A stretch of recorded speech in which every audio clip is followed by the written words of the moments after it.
Hi guys, good morning. At least it's morning for me right now. So good morning to you then. Hi, how's it going? Happy Friday. Everyone does love Fridays. I'm pretty sure it's still Friday in most time zones. So we're gonna go based on the fact that it is Friday. So happy Friday. Oh boy. So typically what I was thinking when I made the stream schedule and everything before Tug of War was announced was that Friday mornings we could talk about doing some event runs and things like that. Hey Nedtastic! But if you guys haven't really been updated on the fuckery that is this event right now, I'm not going to be doing as much event runs as I typically would for any other event, and I'll kind of give you the rundown as to why. I'm primarily a free player, so occasionally I'll get gifts from friends. I got some birthday gifts from my teammates a couple of months ago. They're super sweet. Occasionally I'll buy a small pack or two on breeding events. But other than that, I am a free player. I work really hard for my rubies, I save up a lot, and I try to be as clever as I can. So, taking a look at this event, let's just talk about the tomfoolery that is going on. Now, for those of you who actually know what's going on, you know why there's a lot of sighing. So, let me preface, before we start any of this, with how I run my team. I am the leader of Rulith, of course, and typically each active event or event where people can actually make a difference, I set an event minimum. So it's typically very reasonable for free players. I try to make sure that players of all levels on my team can reach it. And in addition to setting these minimums, I also set goals. And so let me see if I can still find, I didn't look about this ahead of time because I wasn't thinking. I want to see if I can still find my goal list from the last active event. Ba-doop, ba-doop, ba-doop, ba-doop. Red, why don't you think of things ahead of time? It's not on that. I kind of can't find it. So, anyway, I set a really obtainable minimum, and then I set like a fun goal and a badass goal, and I'm the king goal, and a couple other different like just silly goals. So that way everyone kind of has something that they can think about here, and something they can really work on. For this event, I did send a team mail and said I was canceling any minimum that could have been. So this has no minimum now. I refuse to let my players push themselves for things that I think are ridiculous, and I'll never ask my team to do something that I'm not willing to do myself. And that's kind of my biggest philosophy when it comes to running the team. So when it came to this event, I already sent out the team mail for people to save their items, to save the free mega coins that we got, and just ride the tide. So before we hit the battle phase, because you are going to see my team rank and it is going to be exceptionally low, this will be the first event so far that Rulith has touched the bottom 15 ever. It's saying, other than the times when we accidentally go to Diamond, the original Diamond, I'd say this is definitely the first event that we've touched the bottom 15 before. And as demoralizing as that can be, I think it's more beneficial for my team to have fun with this game and not stress. So we're playing for fun right now. We're playing for personal prizes. And if you guys are in our league and you're going after our flags, I'm sorry, but they're going to be pretty worthless at the end of the event. So don't waste your time. Anyway, let's take a look here. We are currently viewing it in my alt account, so this means that you are seeing the screen as a member would, so there's going to be none of my leader stuff, my leader shenanigans going on there. So let's take a look at the info tab first.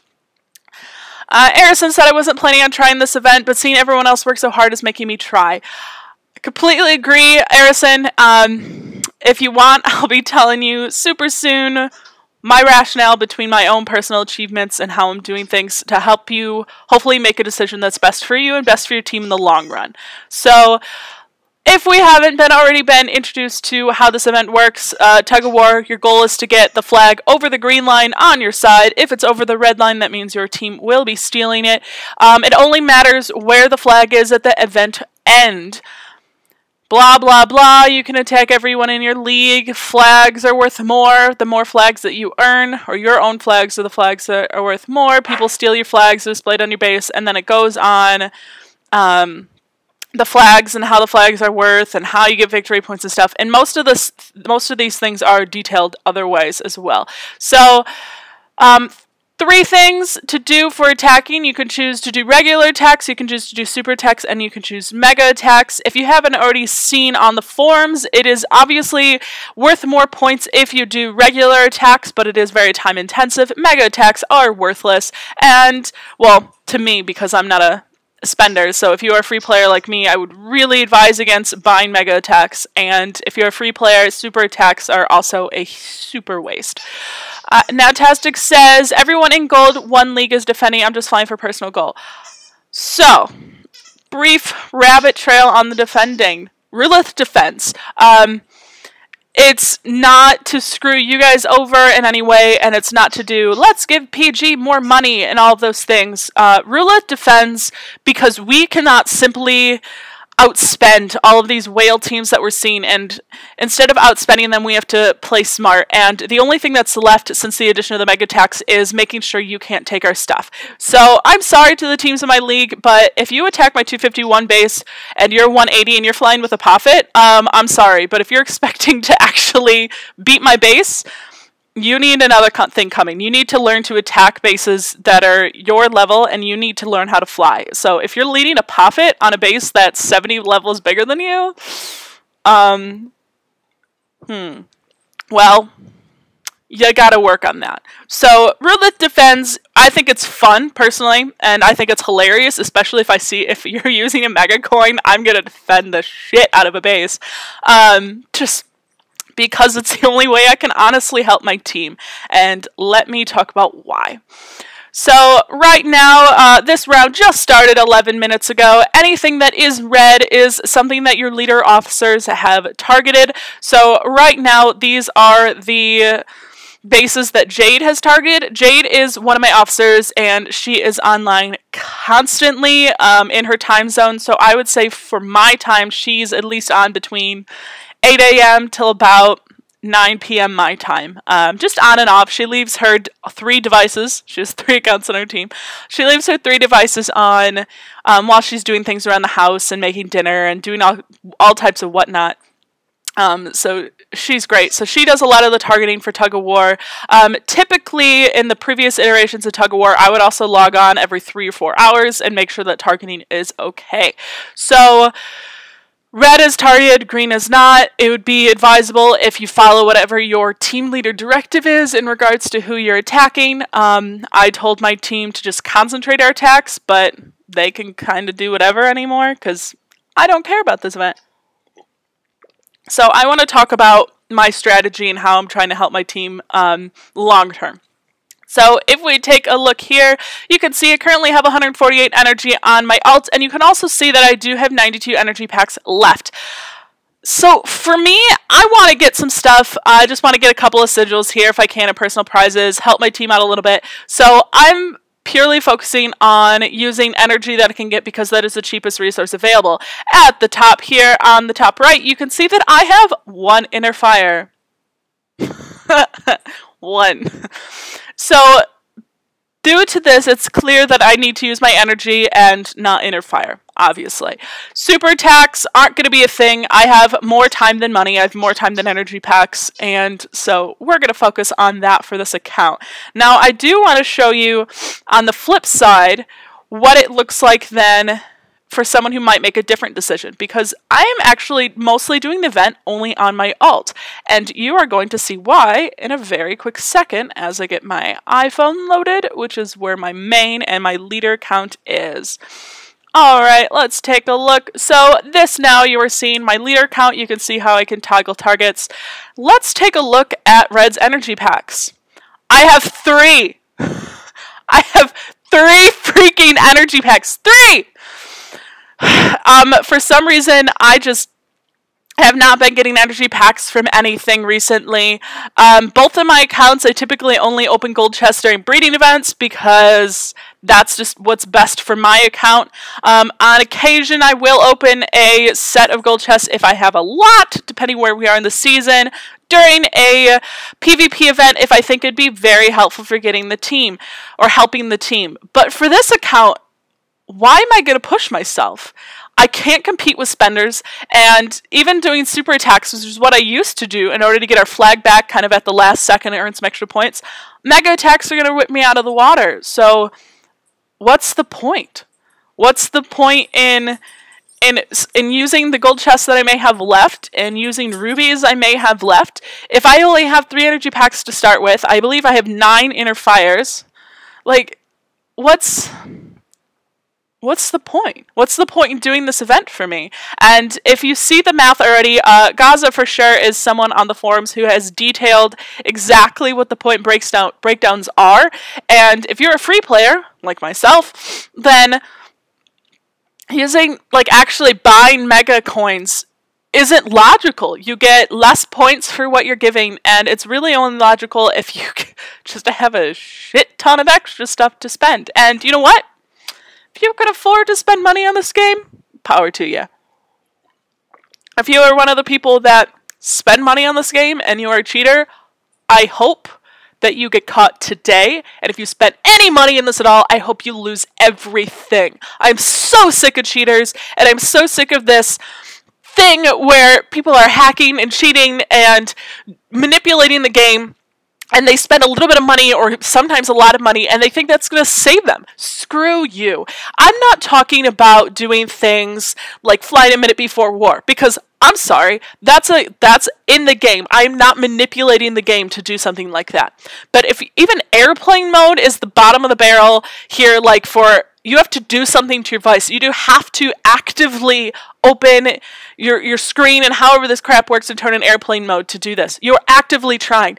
But if you're hacking, you're literally going above and beyond. You are purposefully manipulating the game. And doing these mega coins, all it's doing is encouraging people who maybe are on the cusp of, why not cheat? It's encouraging them to cheat. Look, I can just get a couple of these, add these to my inventory. It's such a small thing. If I can make them not notice, just adding 5 items to my account, and then rip other people out of the water. So, I'm sorry. Mega coins are the worst decision PG has ever made. And I will stand by that until there are way fewer hackers up in Diamond, until there are way fewer hackers across the game. Campus Lifer, shout out to you. You've been doing a great job catching all these people, but it's not enough yet. And I know you have a long road ahead of you, and I'm very thankful for all that you have done and all that you will continue to do. But the fact that we know there are still cheaters out there, and that you have to manually go in and catch them most of the time and redo all this and waste your time, it just pisses me off. This event puts me in a really shitty mood. Sorry, I'm being really negative. Anyway, if you're a free player, don't talk to your leader. If I wasn't the leader, I would talk to my leader and be like, look, I have 3 energy. Because of how this event is set up, buying 10 gold chests and getting more energy packs and getting more inner fires, it's not going to make a difference. The round resets every 6 hours, and it doesn't matter what we do in the beginning. It only matters how we end it. It's just not worth it. So think about that. Save your mega coins to the last day. Save all your inner fires. Save all those special things that you're not going to get a ton of till the end, because that's when it matters. Because as long as you steal people's flags in the last 24 to 48 hours, that's all that matters. What you're doing now means absolutely nothing. Absolutely nothing. Because even though people are taking our flags left to right and we may be taking other people's flags, it literally means nothing. We're not getting any extra points for it. The team rank is completely fluid. The team rank means absolutely nothing. You know what the team rank means one thing. You know what this team rank means to me? Let's take a look, shall we? This team rank here, oops, I changed it on the wrong account. This team rank here is only showing me who I should target on the last day, who my team should spend their mega coins on the last day and take their crap. That's all this team rank tells me. That's it. Just because Revelation, Grim Reapers, and Guild Knights are the top, that means absolutely nothing. It doesn't mean they're guaranteed a spot in the top 5, top 10. No, this means nothing because every single flag they have now is not giving them anything that they can possibly hold on to. The only way that they can keep these spots is by continuing to push, continuing to waste their inner fires, continuing to waste their energy, continuing to waste their mega coins. And the more you push at the beginning, the worse your team is going to do. I swear, because it just makes you a bigger target. Whereas if you're doing things like my team and just saying, you know what, fuck it, and hanging out the bottom, it's making us less of a target. We're worth less in their eyes right now, so we're just hanging out here. And when we defend as well, it makes them go, well, their flags are worthless and they defend, so why the hell are we hitting Ruleth? That's the point. Stop attacking us. Our flags are useless to you right now. We're not doing anything. My team is literally instructed not to use their inner fires and mega coins. So, I'm sorry for the super negative rant, but this event is complete bullshit. This event is terrible. This is one of the worst events in the game, and I will stand by that. PG, I'm usually one of your biggest supporters, and I will do everything I can to make sure people see things from the perspective that you do have to make money too. But this event is fucking ridiculous. This event is the worst thing you possibly could have done for your most active, for your most loyal, and even for your moderate spenders. This event is complete trash. It's awful. The only ways that you can improve on an event cycle like this is make it so earning the flags at the beginning means something. Make it so like stealing flags at the beginning gives something that we can keep. This bullshit where the points that we get are based on the flags that we have only at the very freaking end is ridiculous. It's ludicrous. Why are we playing an event at the beginning? Why does it last so long when it literally doesn't matter? This doesn't matter at all. The way this point system is worked out for team rank means nothing. And then on top of that, you throw in the fact that team prices have not been adjusted after the league restructure, which is something that I explained so much in my league proposal that needed to happen. Personal prize is fine. We accept the fact that being in Sapphire, my team prizes are harder to earn. And for people who may not be, understanding what I'm saying, let's see. Revelation is the top team. Let's take a look at what their team is like. I honestly haven't looked, so I don't know what we're about to see right now. Okay. Knowing that the team that I have, the spread of levels, is level 96 or 92, I forget where Dino is right now, to 339. You tell me why it's fair that my level 90s and low 100s should be getting the same personal rewards as someone in bronze. Tell me. Because if you try to come up with the stuff that says, well, it's equal to the level, they have the choice to be... No, it's not. That is not how this should work.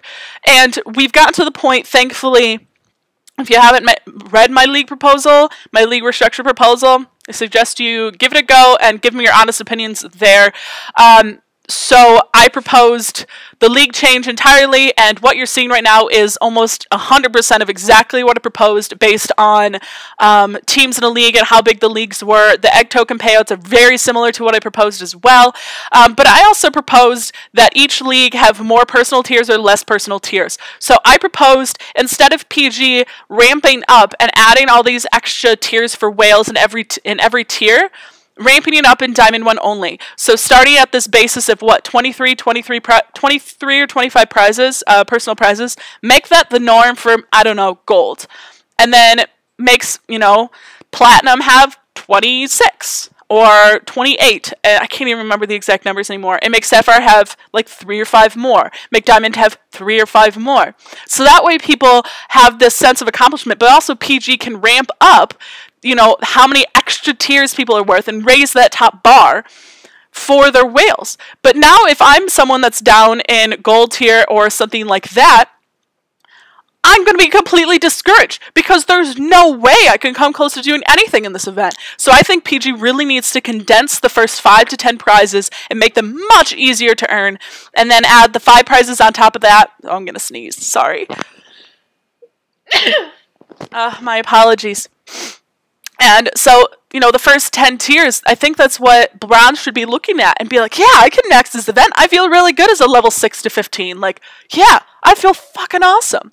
And then when you get to silver, add like 5 more. Be like, oh yeah, this isn't too hard. This is, this is logical. This makes sense. I could do a couple of more. And if these lower prize tiers are so much more condensed, it makes players of all levels feel a little bit more accomplished. And yeah, maybe the rewards in these lower tiers aren't like super big or anything because they're closer together, but a few rubies to a lower account and a few clocks to a lower account makes a way more difference than it will to that big account. So that 1 12-hour clock, hey, that's freaking awesome to a level 30 or level 20. That's pretty great. Yeah, to a level 300 and something, that's not even like 100th of what you need for a single tower, but the way this is set up in leagues is just bullshit. I'm sorry. These PvP events, I support a lot of them, and I understand the rationale behind a lot of them, but you've taken strategy away from this, PG. There is no strategy except for to spend anymore. There's nothing left in this event. There's no reason to do this. None. My team can't earn all these rewards. We can't. You took away the bonus meter, which is what my free players were counting on in order to earn higher prizes. Yeah, I get that the bonus meter encouraged people to do longer stints, but less often. I get that. I get that it made you have to play more. I get all the negatives to the bonus meter. But it was the only thing my free players had. My free players aren't opening gold chests left and right to get energy packs and identifiers. They don't have that. If you think that free players have this secret stash of inner fires and energy packs that they're just not using, you're wrong. We don't have these items to do well. And the way these prize structures came out is complete bullshit. We have no chance. My lower level teammates have no chance in this event. This event has taken away all sense of strategy. It's taken away all options from free players. The only option they have left is whether or not their leader is going to kick them or not, because they can't afford to participate in this bullshit event. Sorry.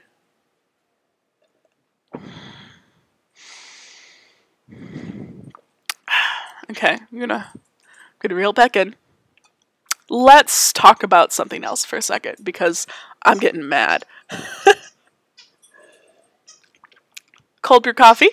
It's delicious. Thankfully to my husband. I really need to take a break from talking about the event before I, physically hurt someone. Hi, guys.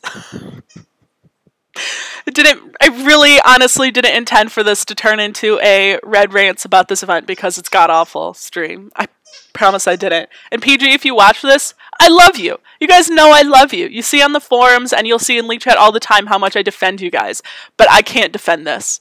There is nothing here for the players. And PG,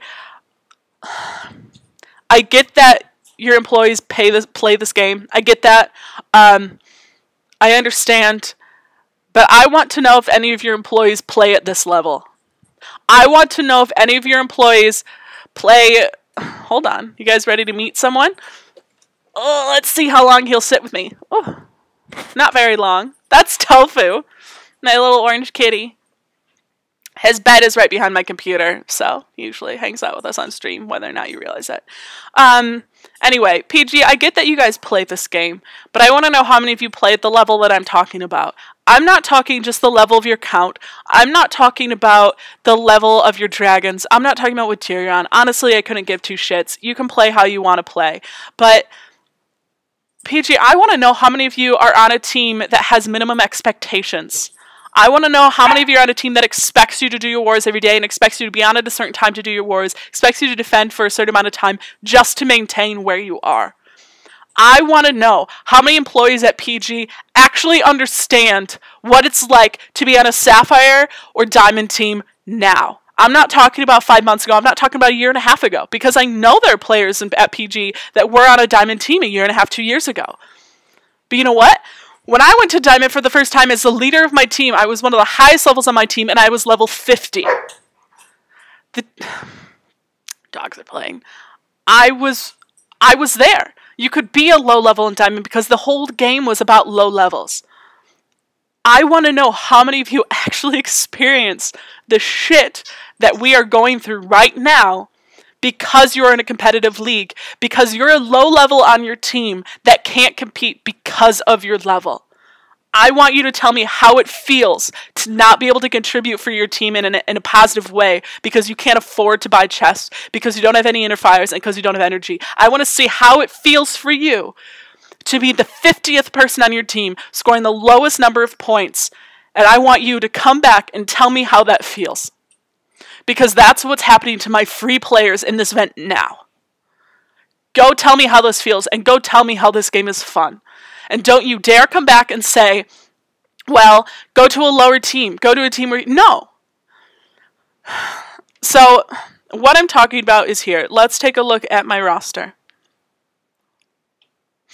Let's take a look at the bottom couple of people in my roster. Dino in 1983 is the lowest player on my team. He is also one of the most loyal, longest standing members that has ever come through my doors. With his first account, his breeding was screwed. I can't understand Dino to save my life. I love this man. He is so kind. Over the past year and a half, I've gotten to know his kids. I've gotten to know him. Don't you dare tell me that because he's a low level, I shouldn't let him on my team. So PG, go and check what it's like for us. Because I'm sick of this shit. Okay. P-Dog said, I usually get the double tokens and max 1 divine per season, but as a free player, I didn't get the new dragon this time. Instead, I went for the top 3 lines for double tokens and the inner fire and energy packs to help with PvP events. It's very kind of you, P-Dog. Typically, I can max 2 emerald dragons on my main and easily max to 1 emerald or max 1 line on my alt plus some extra. I'm going to struggle to finish 1 on my main now, and my alt might get to Garnet. There's no way I'm going to be able to afford that 5,000 last emerald this time. Not with a month left. Hey, Coach. Gaza said, I only started watching you yesterday. I'm loving you more and more now. Oh, jeez. Coach, this stream has turned interesting. It's basically been the last 28 minutes of Red explaining why this event is utter and complete bullshit. And why it's the most demoralizing thing I've ever seen in my life. So, that's what happened. P-Dog says, I wish I got Canaris, but the packs and fire rewards have been great. I'm glad, P-Dog. I'm glad that you're doing something good for you. You know, and this season thing is still kind of new, you know? This is our 4th season in the past two years, and I've only been playing the game since PG released it to the U.S. population, to the U.S. Apple population in April 2015. That's how long I've been playing. So before that, other people were doing stuff. So Coach said it's bullshit, mega coins, gift flags 1 minute before round ends. Exactly. So, Coach, yeah, I think I got most of it out of my system. I think I'm to the point where I cannot scream and yell anymore. I'm so sorry, guys. I usually try to stay positive. This is why when I go on the forums, it's easier because I have a filter. But, you know what? Part of me hopes, I know Jared checks in with these every once in a while. I want to reiterate, PG, I love you. I think that you have been making some... You guys can hear my puppy. This makes my life a little bit better. PG, I know you've been trying. I know a lot of improvements have been made because I recognize that this game... This game started as a solo game. There was no interaction with other players. So when PG inherited and bought this code base, there was no war, there was no team, there was no chat, there was nothing. It was a single player, 1 line, you did this on your own type of game.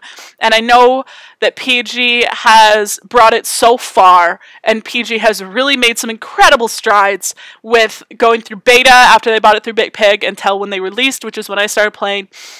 Wars are better now. That we're slowly making improvements. Teams are better now. We have a little bit more control. There are events now. They used to do events like once every other week, if that. Some things are great. Some things are awful. Runes are great. I know you guys are working hard. I know that you're coming out with new content. I know you're trying to keep people happy. And I know you're trying to progress this game to what you think is good. But I honestly don't believe that you can make an intelligent decision that helps both your business model and your entire player base unless you can actually play like your entire player base. Because right now, you don't understand what it's like to be a long-term free player in a high league, and it's really obvious to watch my low levels be completely demoralized by this. And I want you to experience that too, because I really don't think that you have an understanding of what it's like for us. Which is fine. Cat. Kitty. Meow. This is Tofu. Anyway, so.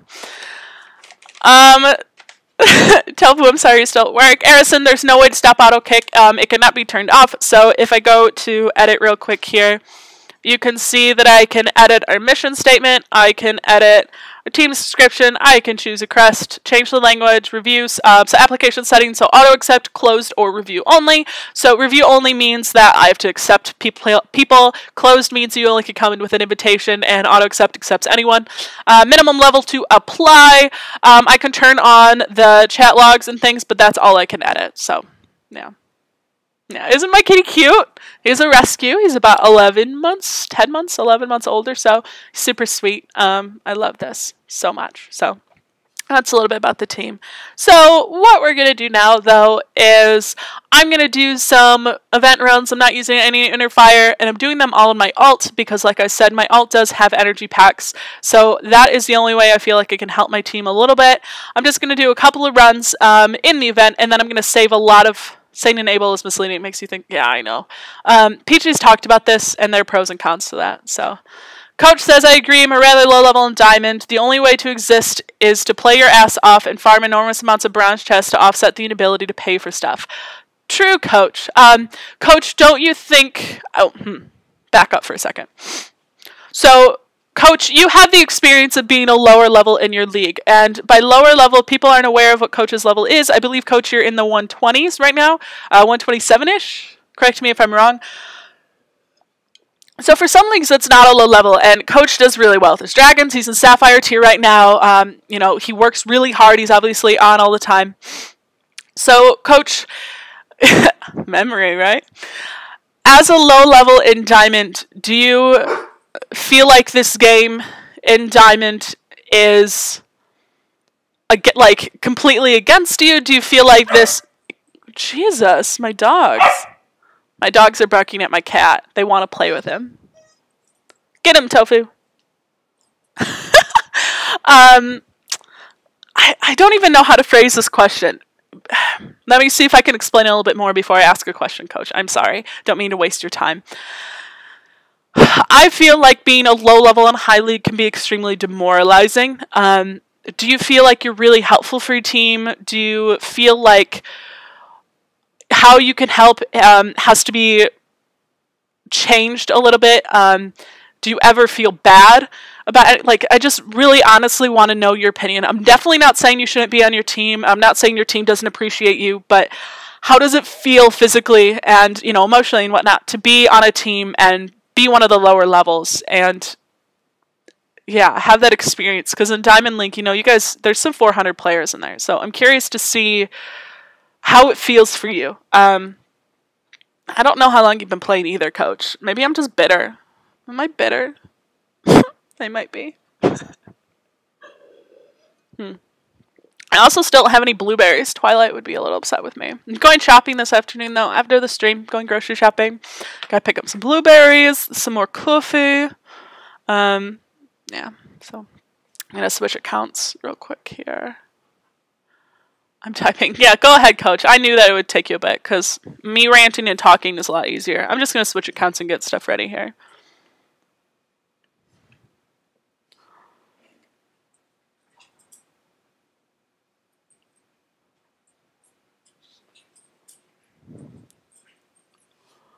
All right. Here we go. All right.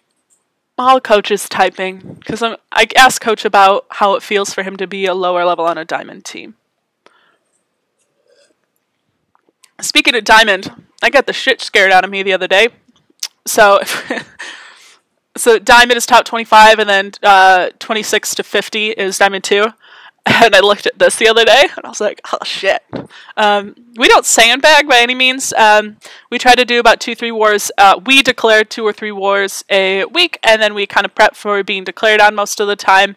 So every night, you know, you'll hear me guys, especially my 6 o'clock streams, my evening streams, talk about, oh, you know, preparing for war. Doesn't typically mean we're declaring. It usually does mean, though, that I'm logging on and we set up a defense room and we prep for war half an hour before war starts every night. So whether we're declaring or not, we definitely defend like the Dickens. So not sandbagging, but I was surprised that we've hit the 50s so quick. So that was... Because I think, did they fix global ranks? I think they did. Not entirely sure, though. Anyway, let's do some flying. I'm going to have to calm my dogs down in a minute. They're getting a little aggressive. Alright, pulling my devices just a little bit closer to me, so let's get going here. So for flying with my alts, I do back it with my main, so I don't think I have the experience of being a lower level in Sapphire because... I'm not, because I always have a 251 backing me up, so it's kind of like I have access to that roster too. Let's take a look here. I'm going to change some targets before I get going. Or I'll let Jade do it. I'll just let Jade handle it.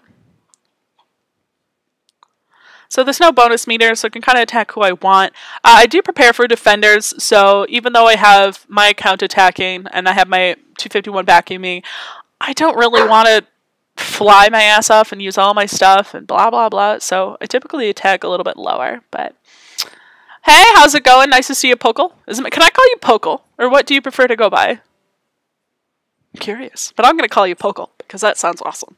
Until you tell me what you prefer to be called. So let's start easy with 261. We'll see if these people are attacking or defending attacks. So we can see here the choices about how you're going to use energy. So, Mega Coins, you got a free one from PG. You also get a replacement. Let's go check my things. Let's see if I have my free coin. I don't check this very often. This whole gift from your teammate thing. You can see that I tend to get a few gifts. I check this every couple of days, I would say. Hey, look! There's a Mega Coin. How exciting. Up there's a Mega Coin for my Great Valor. A Pokle. I like it. A Pokle. That's so cute. You're my favorite of the day, just because I can call you a Pokle. Okay, I don't think we're getting anything else in here. So this flashing on the screen is because I'm just ripping through things. You can see I obviously haven't claimed my rewards from last time.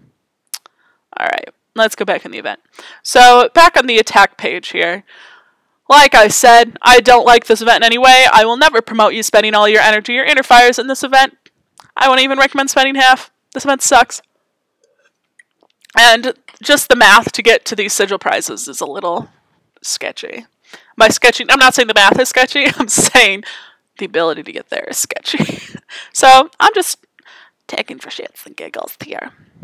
So who was I going to hit? The 267. So take a look here so you can see my chances. So the math has already been run down on the forums. If you are not aware, go check the forums, please. There are a couple of threads out there. Gaza has a lot of detail in this thread start there. I'm not going to use a pronoun for Gaza because I have no idea their gender, their selected pronouns. So just not gonna put my toe in those waters.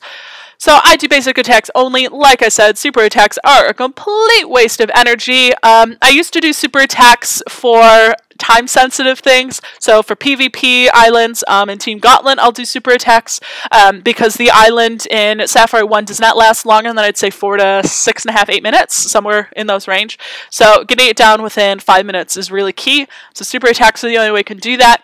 For Team Gauntlet, a little backup because we just had that recently. For Team Gauntlet, I sacrificed my personal progression entirely for my team. So for the first day or two, or first day typically, we rush through and finish all the PvE islands. We completely ignore PvP islands because stealing 8% of someone's 100 victory points isn't really anything.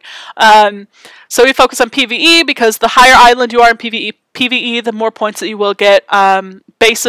base points before you steal points on PvP islands. So that's the only time I use super attacks typically, is on PvP islands to take them down faster, and the second half of the event. And then I used to use them in Tug of War in the last 20 minutes, 10 minutes, somewhere around there, to get the flag back as soon as we could. But with the introduction of mega coins, where whales can now earn more points than I, and put the flag over that way by 3,000, just no way. Hey, thanks for the follow, Poco. I like a Poco. That's it's just so fabulous.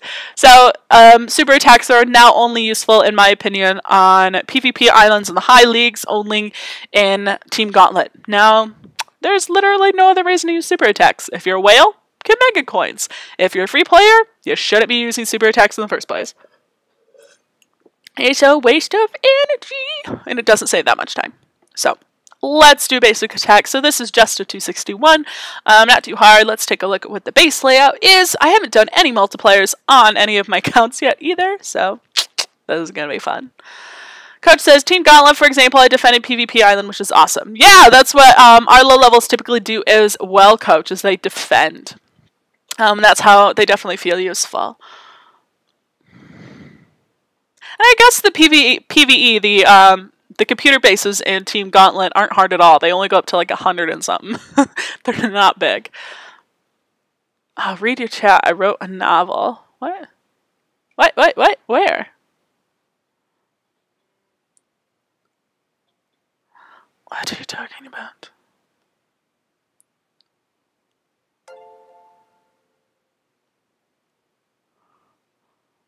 I don't know what you're talking about, Coach. Hey, thanks for the follow, Dollface.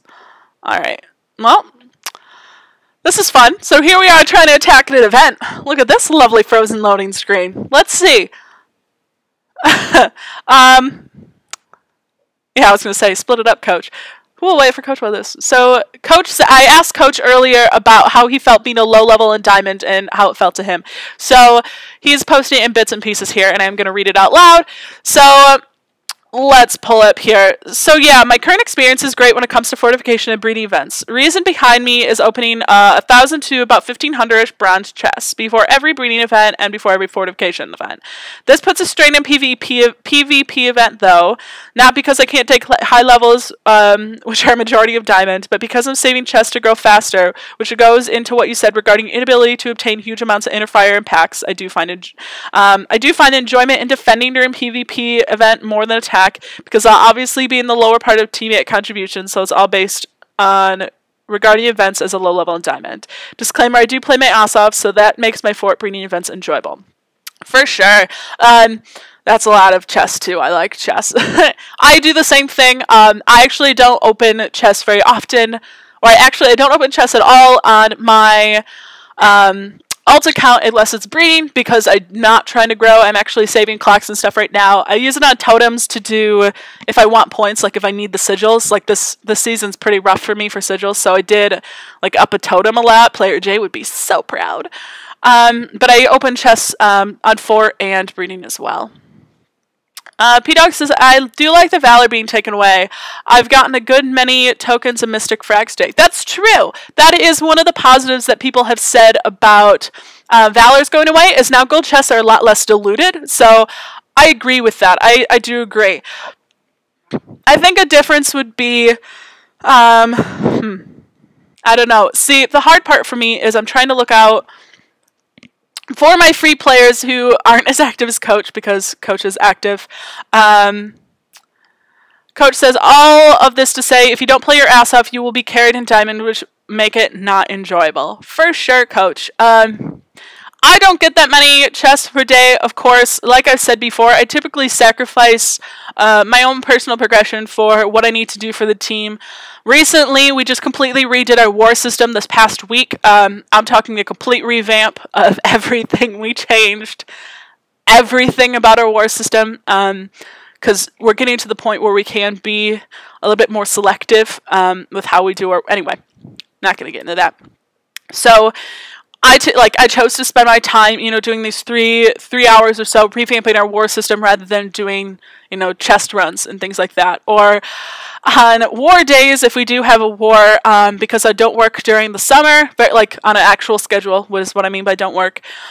Because I don't work on the schedule, that means on war days as well, all I do is sit online and defend. So once war starts at 8 p.m. my time, until it ends, or until one team has 250 flames, and that's usually us first, recently, I don't do anything. I literally just sit online and watch for defense on both my accounts. I don't do any multipliers if a war is going on whatsoever. I don't back anyone. I don't do any runs. All I do is run our war system, and I defend. That's it.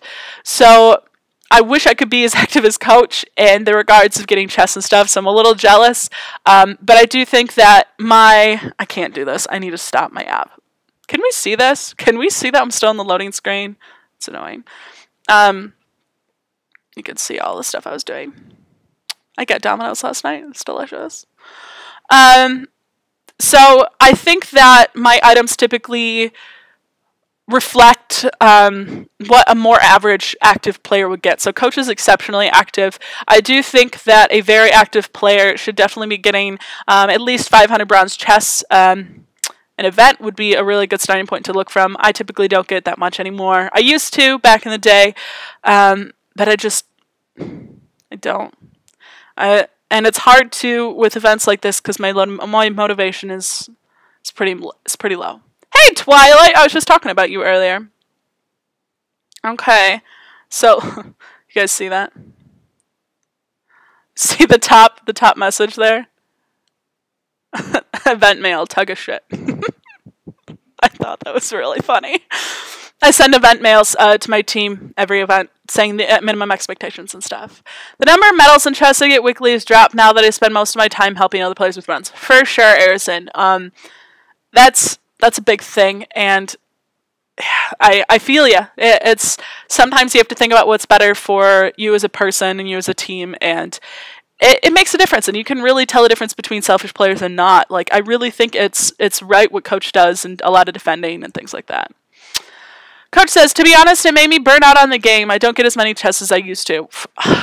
I've been down the burnout road. Twilight, I was talking about the fact that I don't have blueberries yet. And I'm going shopping this afternoon to get some blueberries. I did have a burnout period. Ask anyone on Roulette. They can tell you I've hit, in the past 2 years, I think, 3 major burnouts. One was to the point that I took a 2-month break from the game. This was last fall, I would say, August through late September or so. I couldn't do it anymore. It's really difficult. I think the longer you play, and PG does change the game, sometimes for the better and sometimes not. And it can be really, really demoralizing, especially once you hit that sapphire wall. That is the worst feeling on the planet.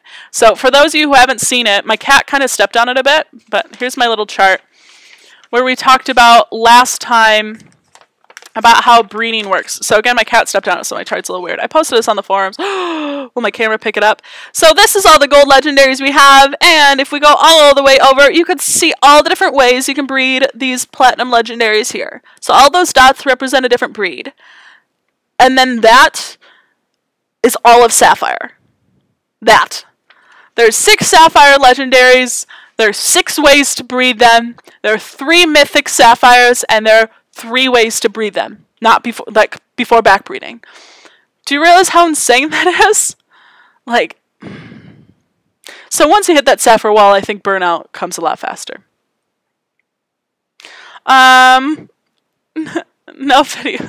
I know I want blueberries too, Twilight. Arison said, I'm getting burnt out. Haven't been playing as much this week. I used to be on Gone constantly. So, let's take a little side trip. Alright, see you in a second, Twilight Rose. She said she'll be right back.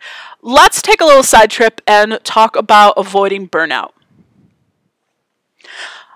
This is coming from someone who often doesn't take my own advice when it comes to avoiding burnout. But let's take a look at this. The first thing that I really recommend you do is have your dragons way above your level. By way above your level, I mean way above your level. So in this account, I do think that this account is going to be extremely above the level. So if we take a look, my dragon roster here, I have an attack power, and I have one spot missing and a baby on here, is 3.8 million. And this is my 138 account. Versus on my own profile from my own viewing, my defense power of 8.5. That is a big, big difference. And I really recommend that your attack power, you just try to keep it at least triple what your defense power is. And it doesn't work as well at the low levels, but really focus on getting really strong rosters. I'm not talking about getting a lot of divines. I'm talking about following a really strong breeding path. And especially if you're a free player, having a strong roster makes the game feel more fun. Don't clock your base as much. Don't use all of your gold chests and all the bronze chests you save just to build your base higher so you can be a higher level. Unless your base is what's winning wars. So, for instance, we have those 5 level 300 plus. Those are the bases that win our wars. And even my 250 stops people. My 138 doesn't win wars. So there's really no reason for me to level up. So instead, I focus all of my energy on getting really badass dragons. Why? Because it's a lot more fun for me to be able to take down level 200 plus. Like, hey, you're 16 levels above me, I'm going to rip you apart anyway.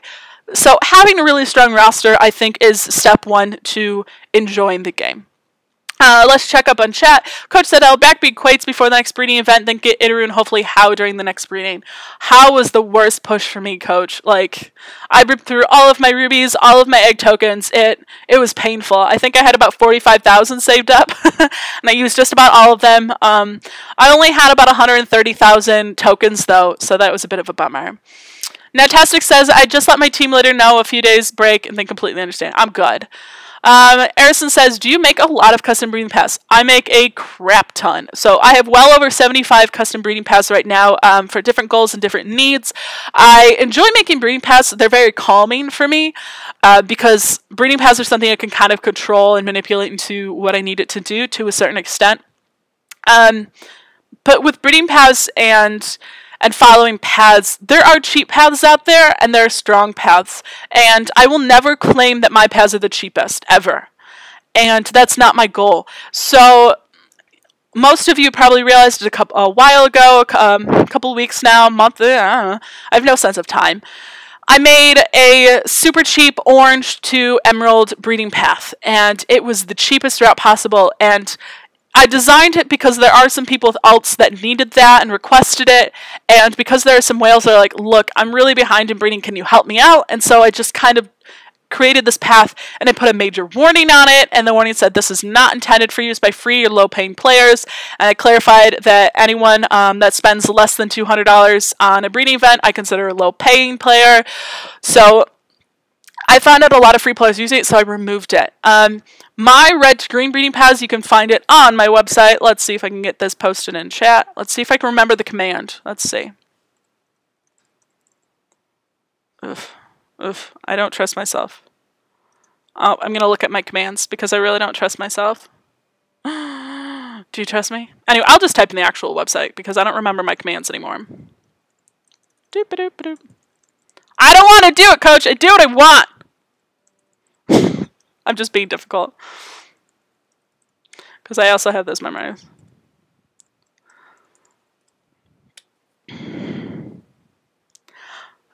So the command that Coach you just pulled up is my master breeding paths, so that is my Emerald Plus, but I'm talking about my red to green and my gold to platinums. So with breeding paths, you have the red to green chunk that kind of intermixes in all of those.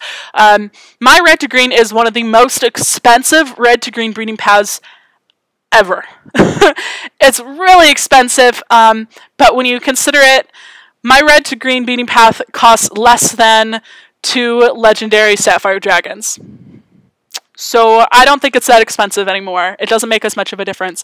But the reason why I really try to push this breeding path, I'm actually going to pull it up so I can take a look at it. So theladyred.wixsite.com/Rulith. And you can check my breeding paths there. Please note those emerald breeding paths are not up to date into Obsidian because I don't believe in updating breeding paths completely if I only know half the data. So if we take a look here, my red to green path gets you things just a little bit sooner. You're hatching stronger green dragons as soon as you turn the appropriate level. So those are things like Ith. You're getting the green legendaries. Munin and Hugin are the first two that you get. You get red after Amarak. Munin's really great at it if you get him at a low level. Huggin's fantastic. You're getting Danzig in there, which is a little bit improved due to the Vampire Tuck improvement there. You're getting Etten in there, and you're getting Karna with the backbreed, or you can choose to get Karna, Erda, and Nyx together. And the reason I created this path this way is getting up and making the jump into gold clockwise takes a long time. And so having all these really strong dragons to hold, like, fall back on makes a big difference. So my full breeding path, ready for this? Red to green with the with not getting Erda and Nyx, but getting everything else, is 155,000 tokens total from red to green. Or if you do the Karna, Erda, Nyx option, so you get every single dragon there in Legendary Greens, it's 179,000. So those paths are built for strength. They're not built for speed. They're not built for token efficiency necessarily all the way. When I create breeding paths, I want to make sure that you're spending full tokens only on good dragons and you're back breeding the shit ones. Because nothing feels worse in a breeding event to go through, like, Ferox, for instance, and gold tier. Oh, my breeding castle is still under construction. Ferox and gold tier is absolute shit. And so doesn't it feel bad to full breed Ferox for 26k? Or would you rather spend like 10k more in the long run and actually get platinum dragons that are better and back breed Ferox? So anyway, have a strong roster is one of the best things I can suggest for burnout. And take care of yourself and find something in the game that you find extraordinarily fun. Like me, harassing people is how's it? That's really fun for me.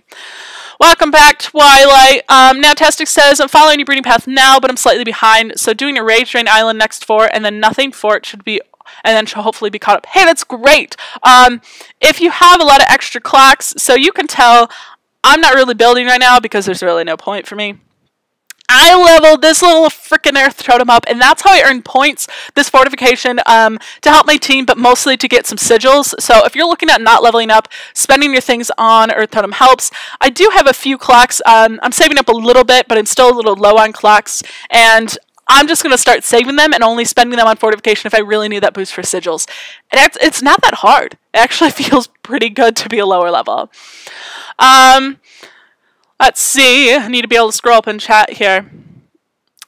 Arison says, I want to hit 77 next event and maybe push to 80. Be very careful, Arison. That push is really difficult, so take a look at your roster and make sure that you feel comfortable doing that. I recommend just hitting one den cap and then moving up from there and kind of doing it a little bit slowly, so you don't make yourself super weak for a while. So don't push too hard. Have some fun. Enjoy the time where you're at. Enjoy being a badass level 77 for a bit.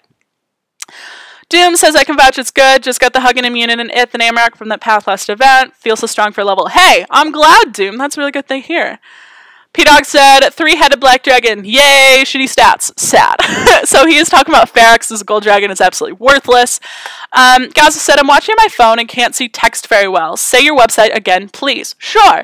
So my website is The Lady Red.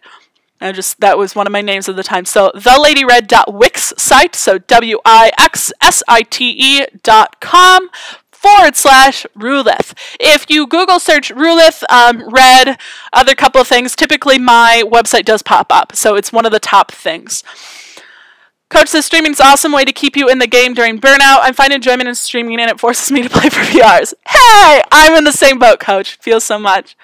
Good morning, Tony. Tony, you missed my major rant on the event. It was so much fun. So, alright.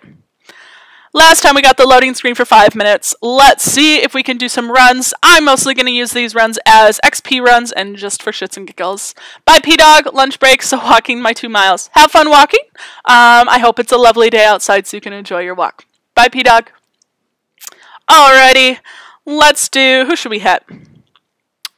Let's hit Angels and Demons. Why not? Do I care? No. Is there any strategy in the first couple hours? No. This event means nothing until like the last day or two. So don't waste your items. Don't waste your stuff. Because all the flags you're stealing right now mean nothing. I'm not saying you're worthless as a team or a member, but if You just really try to get flags now. You're literally doing nothing for your team. Just matters what you get in the last bet. So, oh, look at this beauty. So many people now in this event are focusing on let's make our island harder to take down or slower to take down at the end because it's those last couple of minutes that matter. But you know what I see here? Because I don't care about stealing their flag at the last minute, I see free rage. Yay! Oh boy. So I think we could do pretty well with how. What do you think? Let's give it a go. Why not? Let's have some fun, guys. Let's have some fun. Yay! So like I said, I do back myself up with my main account. Because I can. Oh, got a defender. Leaving some rage. Do do do do do do do do do do do do.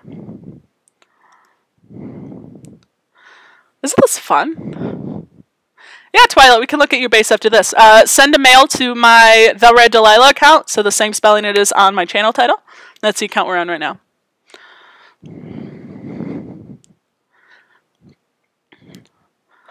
Precast desiccating sand here, so that way I can use it. You can attack monuments with desiccating sand without losing the spell, by the way, in case you didn't know. We're going to get that blue out of the way. Do that. Oh, miss sanding that blue. Not concerned. It's funny. This person thinks like I'm just a 120 attacking. And then let's use... I mean, good for them defending, but it's just not going to go well. Hate that when this happens. There we go. Let's use, how about Desi? Does that sound good? Free rage, do do do do do, free rage, do do. It's precast fireball. It's such an expensive spell, but you know what? By the time we get there, oh, sorry, you guys can't see my main fly right now. I really got to work on switching better. So I precast fireball. So right now I'm at a couple of bars of rage. I'm at 4 now. So I'm holding on to fireball because I have all this extra time. I am currently at full bars of rage. We'll do this.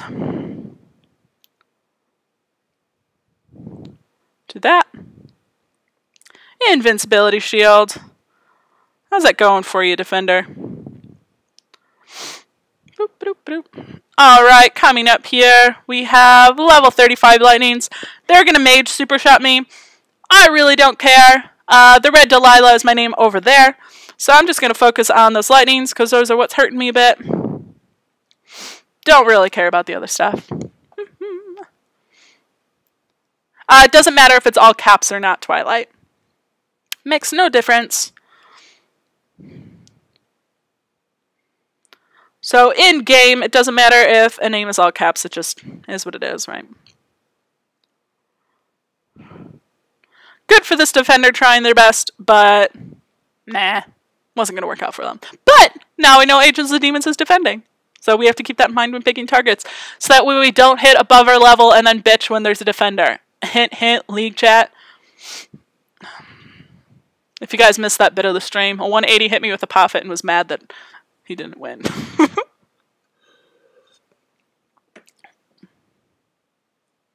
Heyo, how's it going, Dopesh? Alright, let's keep getting. Basic attack. We don't do super mega attacks here. Right, coach? Like, I'm not even talking like my alt account. They hit my 251 and they just dropped like a stone. It's like, really? Did you expect to solo me without defenders with a Poffit? Can we just laugh at that for a second? It's not my fault you suck. Alright. Again, free rage. Yay! Alright, we're going to lead with the Poffit again, just to do a multiplier for him. This base does have some 45s, 46s in here. Let's see. We're going to equip a red spell just to make our life a little bit easier with those lightning towers. We're going to equip freeze.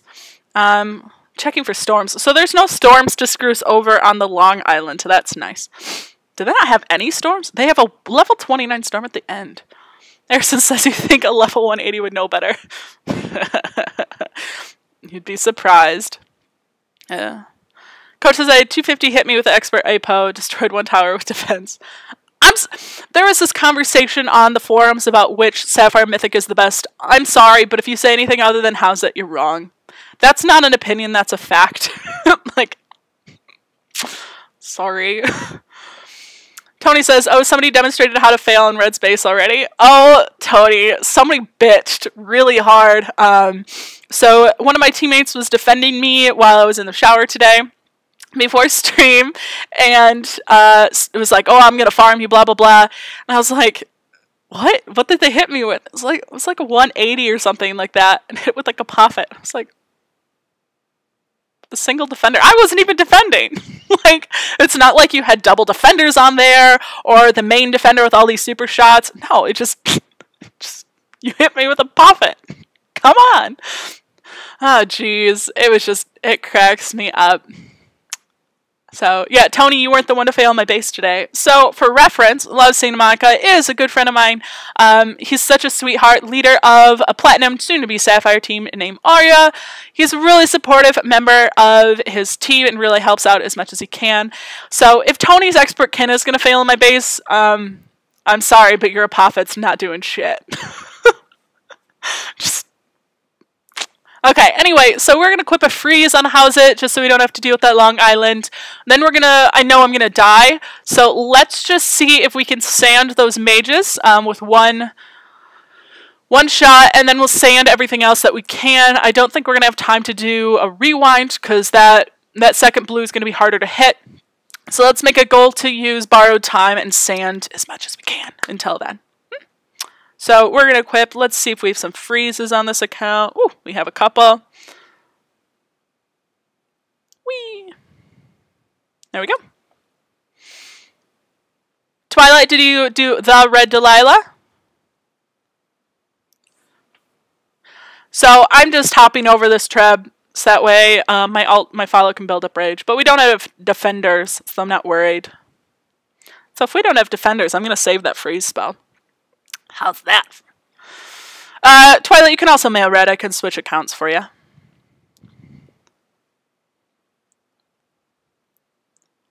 Okay, we're going to rewind to help me get a little bit more rage.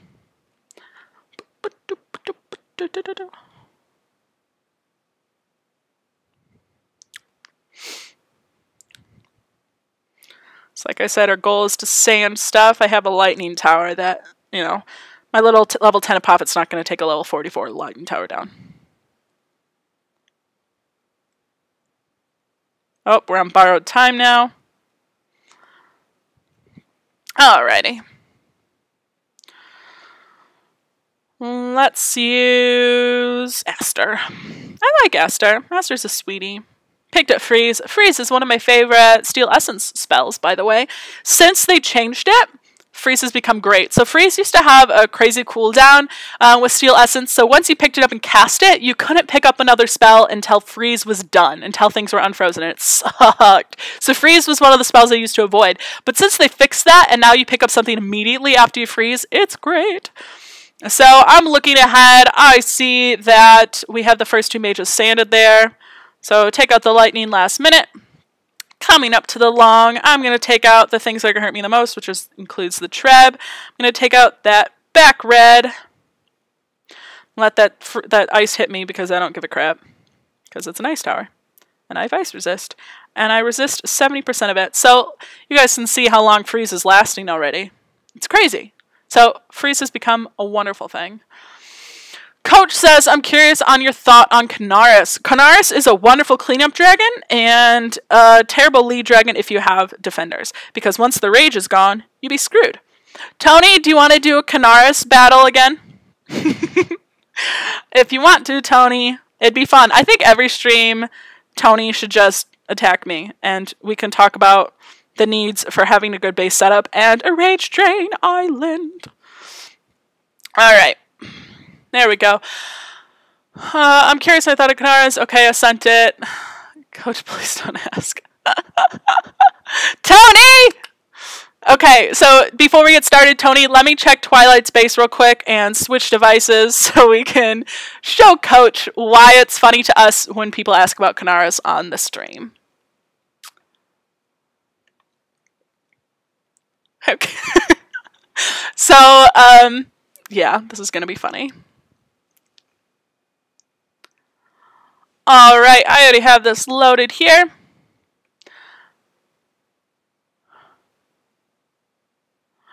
All right, so we could take a look. Oh, Twilight, this is so much better. Okay, Twilight, let's see. So what is in the empty space there on your longbow? So do you have something building there, or do you have something else there? I love your Rage Drain Island, girl. I love that. I love that I see lightnings in back. That's fantastic. Is it a storm that's building on your long island right now? I think it would be a storm, right? I would recommend that you switch. See that 17 red that's closest to the front of your long island? It's a blue mage building? Okay. So if it's still building, Twilight, switch it out with that archer. So when you have a tower that's building, it can attack for you. So you want to put it kind of behind your defenses so that way your defense isn't weakened by it.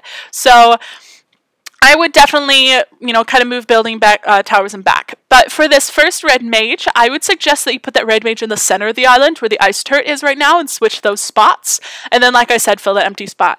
Twilight, your base is looking so much better. It's much, much, much improved. Dopesh says, what do you think of the new point system in war events, Coach and Red? So are you talking about the defense system? I'm not quite sure what you're talking about for the new point system in war events. Could it be... Oh, do you mean like this event? I'm not doing that rant again because this event is utter bullshit. Tony! You're up. So, yeah. You're welcome, Twilight. It's much improved. I really love it. So, before we get going, let's remind people... Ooh, tokens. Let's remind people that I do have a Rage Drain Island here to just steal people's rage. They are all low-level mage towers. Some of them are even level 1. Does not matter how soon they go past. But yeah. Yep, hit me, Tony. So, Love Santa Monica is Tony Wren, in-game leader of Aria. He is about to hit me with his expert Kanaris, and we will talk about why Kin does not do well against defended bases that are set up with this Rage Drain Island. So here we go. I am double defending myself, like I always do. I will use probably 2 beasts each, and maybe 2 hammers. First thing we do here is I'm setting off my Rage Drain. Take all of his rage here. Gonna drop sword and shield, 1 from each account here. I'm going to queue up the back. Get ready to drop a hammer on my ult. Hammer dropped. We're just going to keep that flak alive is the goal. That is a 47 flak, nothing fancy. And we used, what, 3 hammers and all of our super shots there. And Tony's at 25% with an expert boosted Kanaris. So... yeah, Kanaris without Tony, that wasn't your better run. I'm sorry. I can always take down Tony's Kanaris with the defender. It's take away Kanaris' rage and it just doesn't do well. So, Coach, that is my opinion on Kanaris. I think she can be a lovely cleanup dragon without rages, but yeah, so... so I know Kanaris is whack and less cleaning up, just wanted to know what you think. I don't think you could have gone wrong with any dragon this season. I think that as long as you picked a dragon that best supplements your own roster, that is all you need. So, Erison said, I'm building a Rage Drain Island during 4. Yes, I'm so happy to hear that. Twilight, I'm glad you took down a Kanaris with your Rage Drain Island, especially for low levels. Get that Rage Drain Island up because sorcerers are really overpowering at a low level. Just take all the rage. Dopesh says, like, now you have to spend money to reach more than 40% of achievements. I know, Dopesh, it's... Don't even get me started because I was close to tears, angry tears, at the beginning of the stream about an hour ago. Dopesh, if you're not kept about getting 20 entry chests, yeah.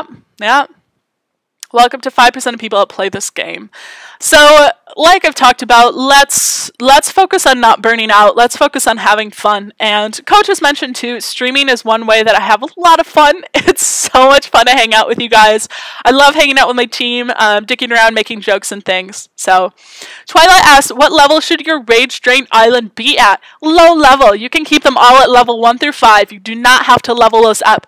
The point of the Rage Drain Island is to just get one super shot off and then done. So, we're okay with those dying right away.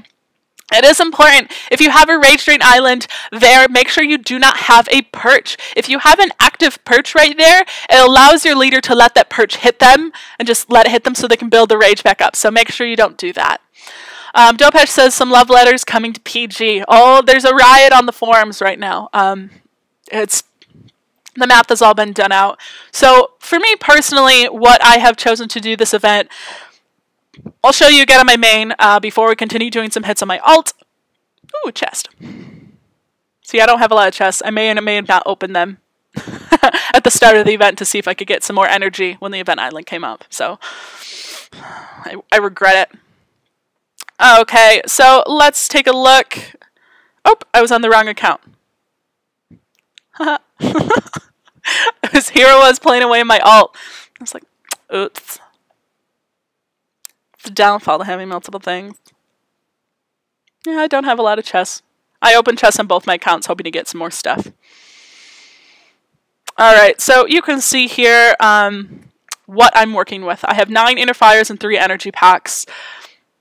I'm not going to waste my gold chests. I'm not going to waste my rubies trying to get more because the event prizes are ridiculous. There are pros and cons to the bonus meter being gone though. I can definitely see the pros as long as the prizes were scaled to reflect that. And unfortunately, I think we lost the bonus meter and the prizes were only reduced very, very minimally by that. Because we lost Valors, both kinds, the Great Valors and the smaller Valors, and we lost the bonus meter. So free players are just fucked. In my personal opinion, this event has just screwed us over. Like I said, pros and cons to removing the bonus meter, and I think it would be all pros if they had appropriately reflected the prizes to reflect, you know, to show the loss there, but they didn't. So, yeah. You know what? Let's go have some fun, shall we? We're defending. I like defending during events, and if you don't like it, suck up. We're defending baby Jade right now. So, like I said, Jade is one of my officers. She does have 3 accounts on my team. I have a rule with alts. If you want your alt on my team, it must be either holding a spot temporarily because I requested it, or you have to be active as shit. Jade is on for over 12 hours a day. So I would say that counts as being active, don't you? And there goes a baby kin on tiny Jade. Dope says, removing the bonus meter is dope, though, in my opinion. Yeah. Pros and cons. Pros and cons. Sorry, person. I need to watch more of you learning so much.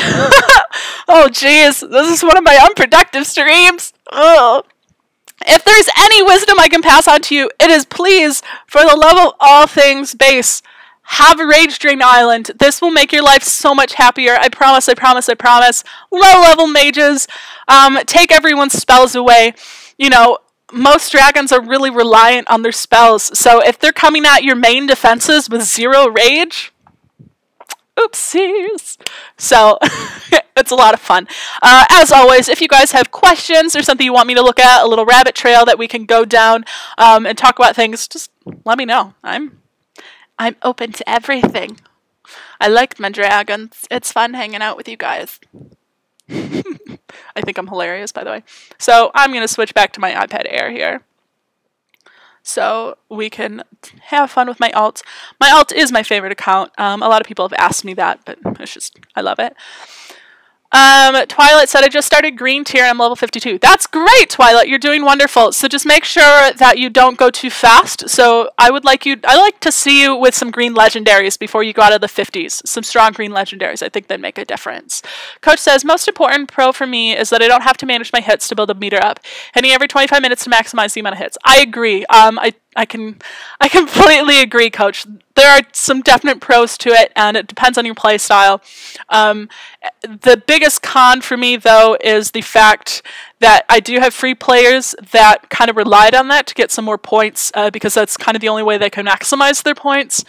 And since they didn't reflect the prize tiers to show that they removed the bonus meter, you know, some of those players are a little screwed. Gaza wants to know everything. Well, ask away. I'm an open book, as per usual. The only things I do not discuss, dragon-wise, regarding are my very specific war strategies. I'll give kind of hints and tricks, but we do have a very detailed, specific war strategy that I don't go down. But other than that, I'm pretty open. I talked about old accounts. I can fly any tier dragon that you want. I am only in Emerald right now, but I have the rest. I have a lot of divines on some of my other accounts too. Coach says, oh yeah, did I mention that that's the only pro for me as a free player? Yeah, that's... Like I said, to revisit my earlier rant, I won't go down... Well, they adjusted the first 4 prizes. Oh boy. I'm not going to go all the way down my previous rant, but I will just reiterate this in case PG captures this glimpse. Learn what it's like to be in our shoes. I challenge anyone at PG to grab an account and play a lot. I'm talking more than just play at lunch. I think that you should see what the higher tier of your player base is doing. I recognize that your players in Sapphire and Diamond definitely aren't the majority of your players. I would say that they're probably majority of your spenders, I hope. But we're also a lot of your most loyal players, and we're the ones that, even when we get upset, we're not going anywhere. I've been playing for well over 2 years now, so let's see. I think I'm going on 2 years and 4 months now for my own playing. And listening to what we have to say, I think, is really important. And I'm not saying that PG needs to do everything that the player base says, but I think PG needs to keep it in mind, because the only way that you're really going to find the happy medium is if you actually listen to what we're saying and try to understand why we're saying it.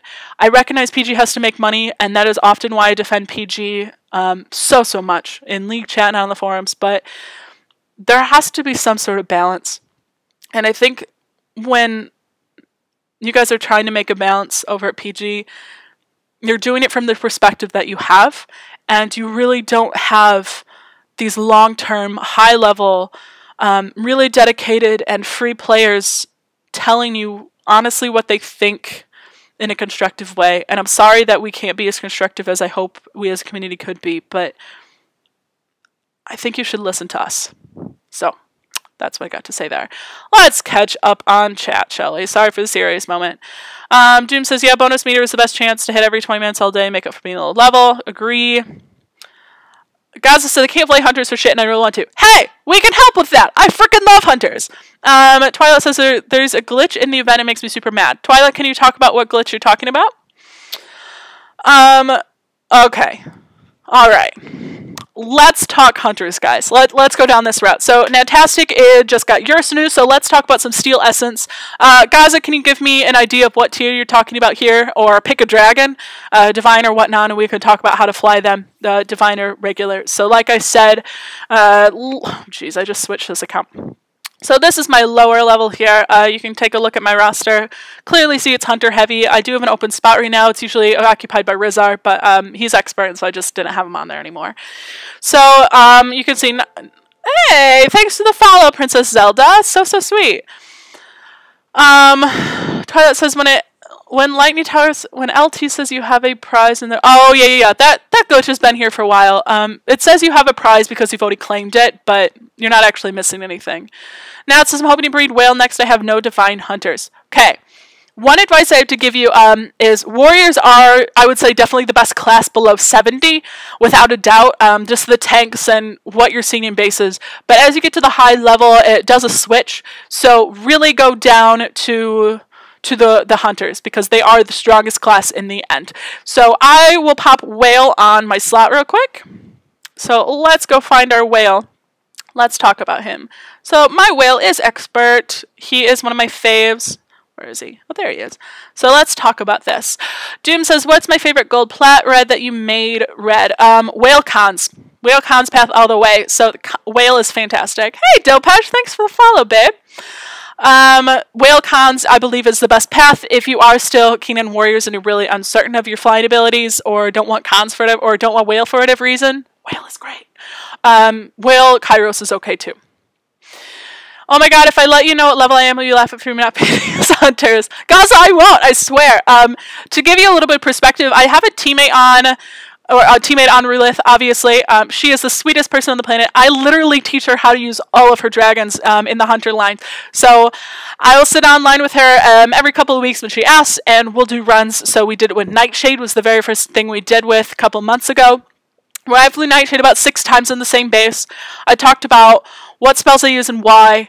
I made videos for her, and then I asked her questions like, when do you use invert? When do you use cloak? What do you do if this happens? And walked her through it, and then she practiced. So most recently with her, we have done House It. Her expert House It, we've been practicing Allah, and she started now not coming close to soloing. I think she's in the 70s consistently now. So practice makes perfect, or practice makes progress, sorry. I'm following whale cons. I have Ferga! Guys, I have Ferga! I'm not laughing, I'm upset. I want Ferga. Jesus. Is there a breeding path just hunters? No, Twilight, you definitely want to mix. So whale cons is going to be the best one for you. Tony says, don't worry, I've seen multiple players through a pleasant all top dragons and warriors. Yeah. So let's talk about whale. Let's talk about, oh, no, here. You know what? Back up. We're going to go very basic intro to hunters, guys. Are you ready for this? So the basic intro for hunters starts with non-steel essence dragons. So let's take a look. We'll fly Nightshade, we'll fly Snowdrop, and we'll fly Sekhem. Okay, well, no, not Sekhem. Let's do these. So let's start at Nightshade. One of the reasons I typically start at Nightshade when I'm teaching people how to play hunters is because there is no guessing. You know exactly what his spells do. He's got double spells, and he has what we need for hunters. The key to flying hunters is recognizing what their weakness is and what their strength is. So the hunters have 2 main weaknesses. The first one is their health is crap. They can't take damage. So in order to overcome that weakness, you need a hunter dragon that has the ability to either negate the damage and heal, or it needs to be able to avoid the damage altogether. The other weakness with hunters is if they run out of taps, you need a way to take down towers additionally, either being cloaked to slow yourself down, or like in Nightshade, crumble to dust. So with Nightshade here, we have invert, which allows us to deal damage back to projectiles, also with allowing us to not take damage. Cloak avoids damage entirely. Crumble to dust means the towers are taking more damage from us and dealing less damage to us. And crumble to dust the second time also completely removes towers. And then we have lightning resist. What makes Nightshade the perfect hunter dragon is that he gets rid of projectiles and avoids lightning towers. So the only things that are hurting are typically ice towers, ice turrets because we don't have a resist to that, or flat cannons. So this makes it really good to work on. Desi looks great. Desi is great. Snowdrop is my favorite hunter. His spells work so well together. I'll talk about Snowdrop in a minute. Yes, he can have some great things. So let's go fly Nightshade. Reminder, this is my 138 account. Let's go hit Allah. I don't know if I have Allah on this bookmark. Let's find out, guys. Oop, bookmark glitch. Let's get rid of that. We have mouse. Yeah, we have Allah. I love Allah here. So Allah is a significantly higher base, so let's talk about how we can use hunters to hit above our weight. That is one of the best things with hunters. Warriors, you can't do as much strategizing generically across the class. There are some warriors that are better, but hunters typically allow you to hit well above your weight and do a little bit leads better. So I'm going to hit Allah this time with the goal of soloing it. I don't know if Nightshade can, to be completely honest. My Nightshade is capped at 21. It cannot go any higher due to my level. Let's give this a go. So, if only they can remove Ballista Resist and VF. Huh? I don't understand what you're saying, Tony. Oh, I could put 2 add-ons. Yeah, if we could put 2 add-ons, that'd be nice. Ballista, yeah. We'll get there. So we're now going in the hunter lineup. So this is for you, Gaza, and others. So we're going to fly Nightshade on this. To fly, hunters need to plan. I know that I have lightning resist, so I'm going to take more damage from lightning towers than anything else and focus on taking other things. These fire turrets may or may not be a problem at the start. The fireball I can reverse, the stream I cannot. So I'm going to crumble them the first time just in case, and then watch for invert. I push invert is right before the projectile hits me to use the best of my ability. On the Storm Island, depends how much rage, but definitely use some crumble there. Reverse on the there. We're going to try to leave that farm on the Long Island so that way we can double crumble the ices because those are going to hurt the most. Reverse, reverse, and then we should be good.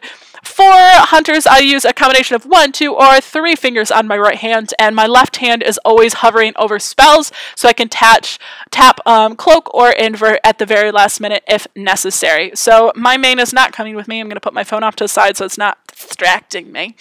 And we are going to fly Ala here, and then we'll fly some real bases later. Let's see if anyone wants to come hang out with us. Alrighty, so like I said, we're watching out. I'm not worried about that. Waiting for the fire towers to fire. That one's building up a fireball, so I'm going to push invert here to avoid that.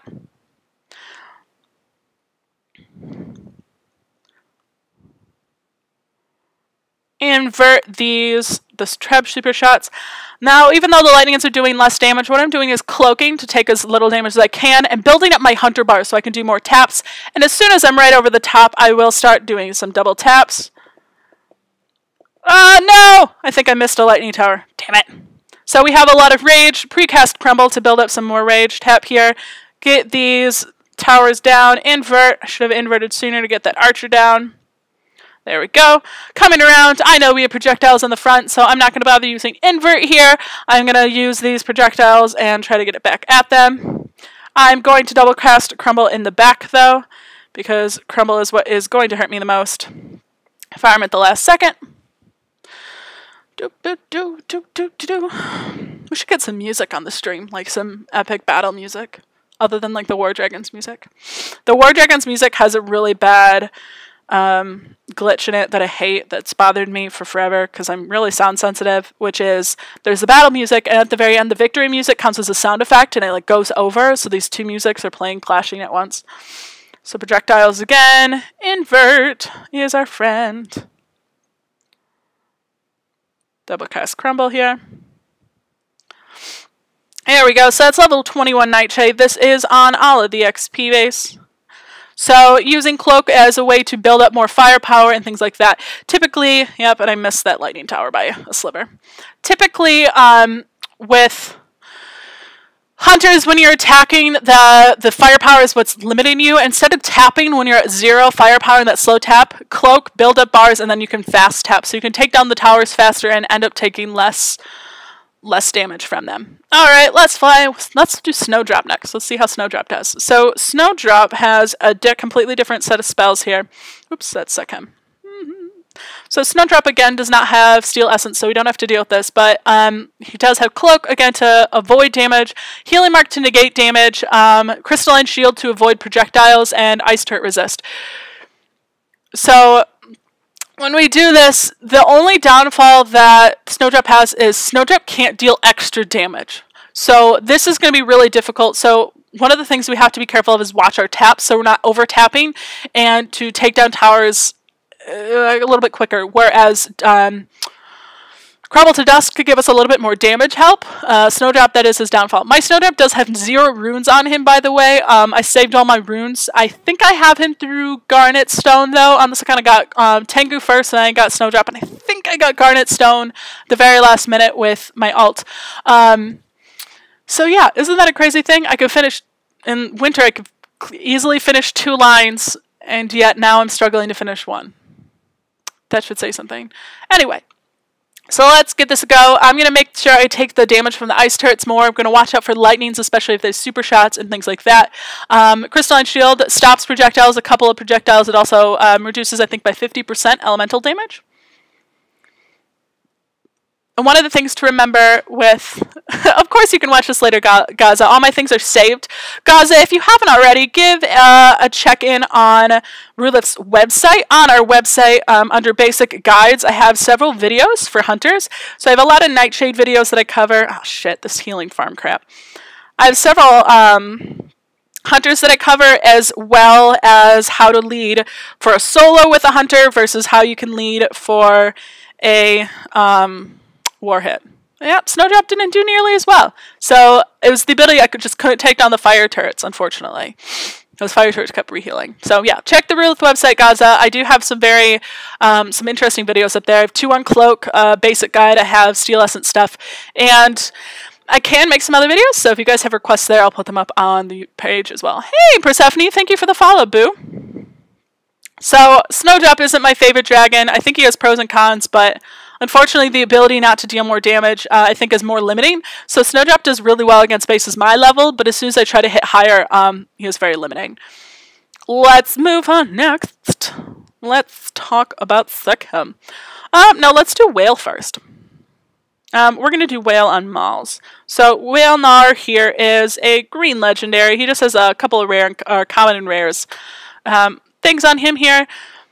Is Rulith the only team with a website? I doubt it. I've been encouraging teams to make websites for a while. I know that a lot of leaders have reached out to me, and I really recommend they make a website due to the fact that the in-game wiki sucks. So I hope other people have websites to help them. But I let a lot of leaders link to my website and use my website. Hey, thanks for the follow, Cringe. That's so sweet. Tony says, Draka's headshot always looks like a super tiny titty. Tony, that's funny. Oh, thanks for the follow, P-Dog. That's so sweet. Gosh, you guys are such kind people today. Dopesh, removing like 4 gold chest prizes is a main thing they changed on the last season branches, and it's bothering me. They removed more than that.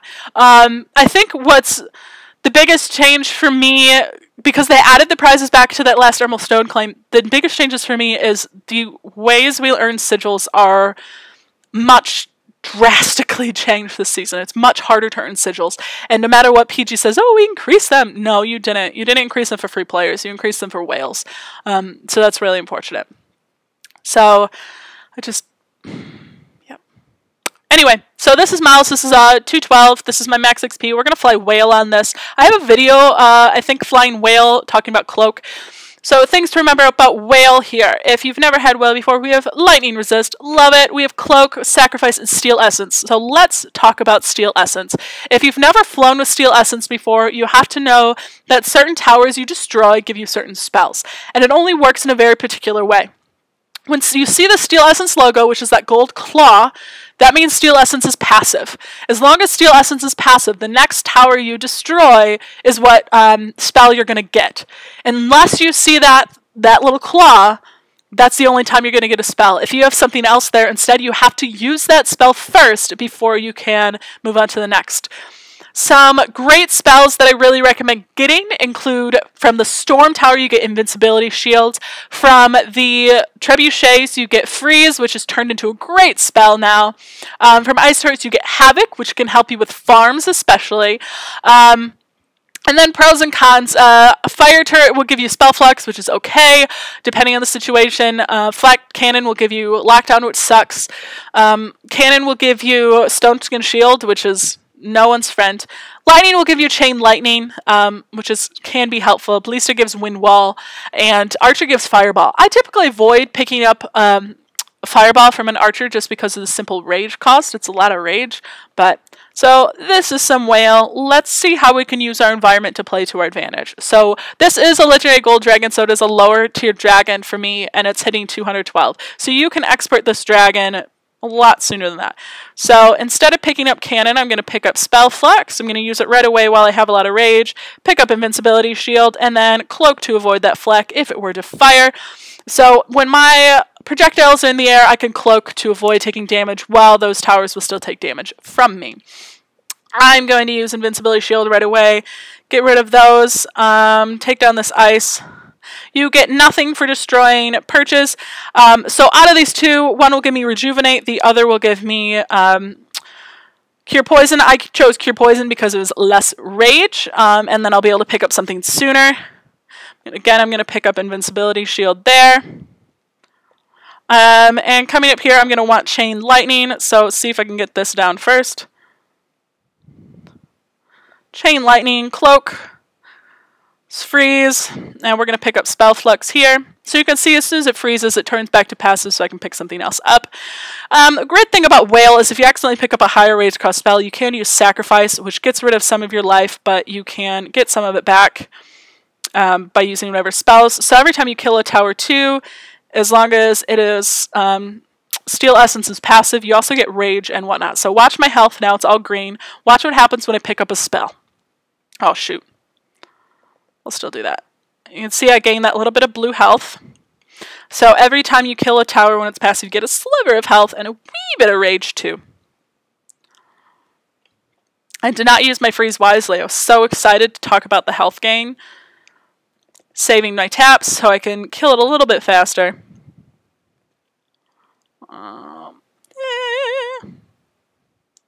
So typically people will expert Legendary Gold Dragons. I'd say early 90s is when your Legendary Golds should be expert. Early to mid 90s if they aren't already. You can expert them at, I want to say 84, but it's really difficult with the XP thing. So I would say 90s is a good place to be. So if I was in the 90s, which is when I experted my Whale, I believe somewhere around then, you could take out the 212 XP base. So it makes a big difference here. You can kind of see the versatility of Hunters. What's next? So Gaza's out, I know. I recommended that Gaza watch some of my Hunter videos on the website. There are other dragons you guys want to see. Pick a tier. The Emerald. So let's see. Do you want to see the dragons that I do have? So you can kind of see what Hunters, if you want to take a look. Rave Canara. So let's take a look at Hunters. Obviously I have the lower tiers. Give you a look. So in green, I have Karna's a lower level, Etna's expert, Panny and Garza are useless. I have Whale, Year's New Fractus on here. Cons, I stopped leveling up because I didn't like him as much as Whale. Jago's expert, Riz is expert. You guys know I have Sec, How's It, Nightshade, Snowdrop, and Aster all on my roster, if you want to take a look at those dragons there. On my main, I also have Frostbiter, Desi, I have Zaru, and then I have, obviously, Aster as well. What else do I have? I think that's it. Gaza said I got to turn you off, but I don't want to. Oh, you're such a sweetie, Gaza.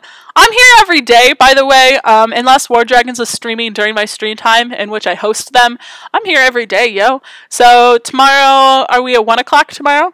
So if you guys don't already follow me over there so you guys can see that my handle is the Red Delilah on Twitter. I post everything on Twitter every day so you guys can see some updates on my life. Under posts and videos, you can see my schedule. I should also get this on the forums. So tomorrow, Saturday, is a 6 p.m. day, so I'm hoping to stream tomorrow at 6. Like you guys know, I'm really struggling with a cold right now, so speaking is kind of hard. So to be completely honest, I might take tomorrow off. So prepare for that. I'll update you tonight on Twitter before I make that decision, but it kind of depends where I'm at. I think I really need to rest my voice a little bit this weekend and hopefully stream again on Sunday, but I'm really doped up on cold meds right now, and I'd like to take a break. But follow me over there on Twitter, and I will help you out. Natastic says hot whiskey. I hate whiskey. I had a bad experience with Fireball, and whiskey kind of makes me nauseous now because of that experience, to be honest. So, hey Latoya, how's it going? Welcome to the stream. What is that PST time? So, Portland, you are 3 hours behind. So, if you look at my times, if you are on the West Coast, your times are 3 hours behind me. So, Fireball made me sick. Oh. So tomorrow, if I do stream, that would be 3 p.m. Pacific time. But like I said, I'll update you guys tonight if I'm looking at keeping my stream time tomorrow. But this cold in me, I really got to see how the rest of the day goes today. So, no hot port, lol. I'm UK. So, and then if you guys are in GMT time, which I believe is most of the UK and parts of Europe, that is 5 hours ahead of me. So London time, you're looking at 5 hours ahead. So tomorrow would be what? 6, 7, 8, 9, 10, 11 p.m. For you guys. And then Sunday is 11 a.m. for me. But over there on your side of the pond, that is 4 p.m. on Sunday. So GMT is 5 hours ahead of me, and Pacific is 3 hours behind. We're weird. BST in summer, GMT in winter. Oh, that is kind of weird. I guess the US is weird too, so if it makes you feel better, I'll change time zones too. My stream schedule, that is on Twitter, and it's also down below this video on my channel. You can see my schedule. All of that is just through the month of August, so if you guys didn't already know, I'm a teacher. Support your teachers. I'm a teacher, so in the summer I have very flexible schedules about when I go into school and when I do work for the most part. So my stream schedule is a lot more often, but when we are in the school year, the only times that you'll see me streaming before 6 p.m. will be on the weekends on Saturday and Sunday. Otherwise, all my streams will be at night, and I'll have to cut down a little bit. So we'll see. Ginger brandy with honey for a sore throat. Supa, don't tell me what to do. I'm a strong, independent woman. But hi, Supa. Gaza says, thank you a lot of love. Enjoy the rant so much. Oh, I'm still embarrassed by that rant. Should be sleeping instead of this. Well, if you guys didn't know, all of my streams now are recorded, so you can see all of my previous streams on my channel, so if you want to hang out and watch. But I think chatting is part of the fun. Tea, hot chocolate, and coffee will help with your voice and sore throat. I did giant iced coffee today, so I'm hoping that'll help. But it's... At first I was worried that it's because of all the talking I've been doing, but I don't get sore throats during school, and I do a lot of talking and singing and a little bit of shouting, not because I'm angry or mad at the kids, but just because I'm a loud person. My voice doesn't feel like this, so I really think this is a cold that I am fighting, so we'll have to see. The rant was good. I hope PG sees it. Ugh. I love you, PG. You guys know that I love you. I'm always one of your biggest supporters, but this event is just shit. Like, this is bad. Anyway, so like I said, last reiteration, follow me on Twitter. You can see my Twitter handle over there and my YouTube handle. Check us out. You can check me out in-game anytime. My name is Red. I am the leader of Rulith. My alt account is the Red Delilah, so I have that name as well, if that's all you can remember. I have videos on my Rulith team website. If you Google Rulith and Red, it typically pops up, but the actual name of the website is theladyred.wix, wxsite.com/Rulith, and you can find that there. I am currently working on a revamp of the website, and hopefully that'll go live in a couple of months. They should make a Lego dragon! Twilight is onto it! Guys, we need a Lego dragon! Oh my gosh! If anything would get me to spend money on this game again, it would be a freaking Lego dragon. Oh my god, and when it dies, it does like the Lego thing where it just explodes into bricks. You guys are brilliant! Oh my goodness. Oh, you guys crack me up so much. If you could create an event, what would it be like? Super asked. Ugh. That's a good question. PJ has a lot of creative events that have come out recently, but I think one of the biggest problems with events is how it's scored. So if I could create any event... I like things where you can attack others. It'd be neat to do some type of tag event, you know? So, mini wars or whatnot if you want to do for an hour, and one team in the league is it.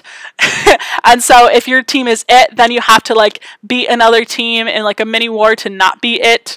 Or you could only be it for, I don't know, say 3 hours, and then it goes to someone else. Oh, I like this now. Okay. This would be my event. So this is going to be tag. Ready? So tag, somebody starts as it. The person that starts as it is the rank 1 team in the league, or it could be random. And if you're it, you have to declare a mini war, so like a 1 hour event on another team. And if you win that war, the other team is it. And if you lose that war, you are it for another hour. And then it defaults and it does a randomized system thing again. And if you are it, let's see. I don't know, but it'd be fun. It'd be fun to do like a tag event, like see who's it. And the Lego dragon, its power would be to make a tower into Lego pieces. Oh my god. Oh my god. I would love a Lego dragon. Team and attacking team. Oh, that would be fun if I got to attack my teammates. What like a swappy event? You know how they have that TV show Wife Swap? What if we did like a swap for the event? Oh, that would be insane. That'd be absolutely insane. Could steal players' bases for an event. Shoot. Oh my gosh, I like that. So some type of event where like you can steal a player's base. So not like them, but they're like you steal a copy of their base, and a copy of their base like goes on and it's like part of your defense or something. So they have to defeat like this base that you stole. Oh, that would be fun. Guys, we should make up events. Let's do it. I can be creative sometimes, but usually not. Not with this type of thing. Just thinking of life's up, Harrison. I'm telling you, a swap event would be so cool. Think about it. So, I'm going to put this into my tag idea here. I'm stealing this. So, all the bigs will just take all the other littles in the alliance. So, what about this for like a swappy event? So, you're it, and you have to declare like a mini war or have to like battle another team. And if you beat them, they're it, and you get to steal like a base. And by steal, I mean like you copy their base and it becomes a computer base on your team. And the next person who's it who declares on you has to beat that base. But then we'd have to find a way to make it fair, so just the lowest team wouldn't be always it. So it could be a randomized thing. Huh. We could work on this, guys. Let's make this our new stream project. We're going to come up with some events and do some crazy things, man. I don't want to have everyone touching my face. Not like they would actually have your base, but like a copy of it, you know? So like it'd be like a Gustav bases on the PvE events. So it'd be like your base, but a copy of it. I think that'd be really neat, don't you? So like I could like attack Tony. If my team was in Arya's league, I could like attack Tony and borrow Tony's base and be like a copy of himself. So Tony would have to attack himself. Oh, what if we did something like that too, where you have to beat yourself? What? Dude. We're gonna go down on this. Imagine you have to take out your own base. I know, right, Harrison? We're on the same freaking wavelength. Oh, if you had to take on your base. Oh, that's cheating, Twilight. You would make it all crap. What are you talking about? You crazy. Oh my gosh, though. No, LOL. I do know my base. Isn't that fun? Like, so we all have a weakness in our base. There's always going to be a weakness in your base. So oh, guys. Oh, my God. We could come up with a seriously awesome event. Let's work on this, and we'll tell PG, and then PG can make a new event. So my goal is always have fun, make it so if you grind a lot, you can earn more points than if you just pay. But obviously payers want to be winners.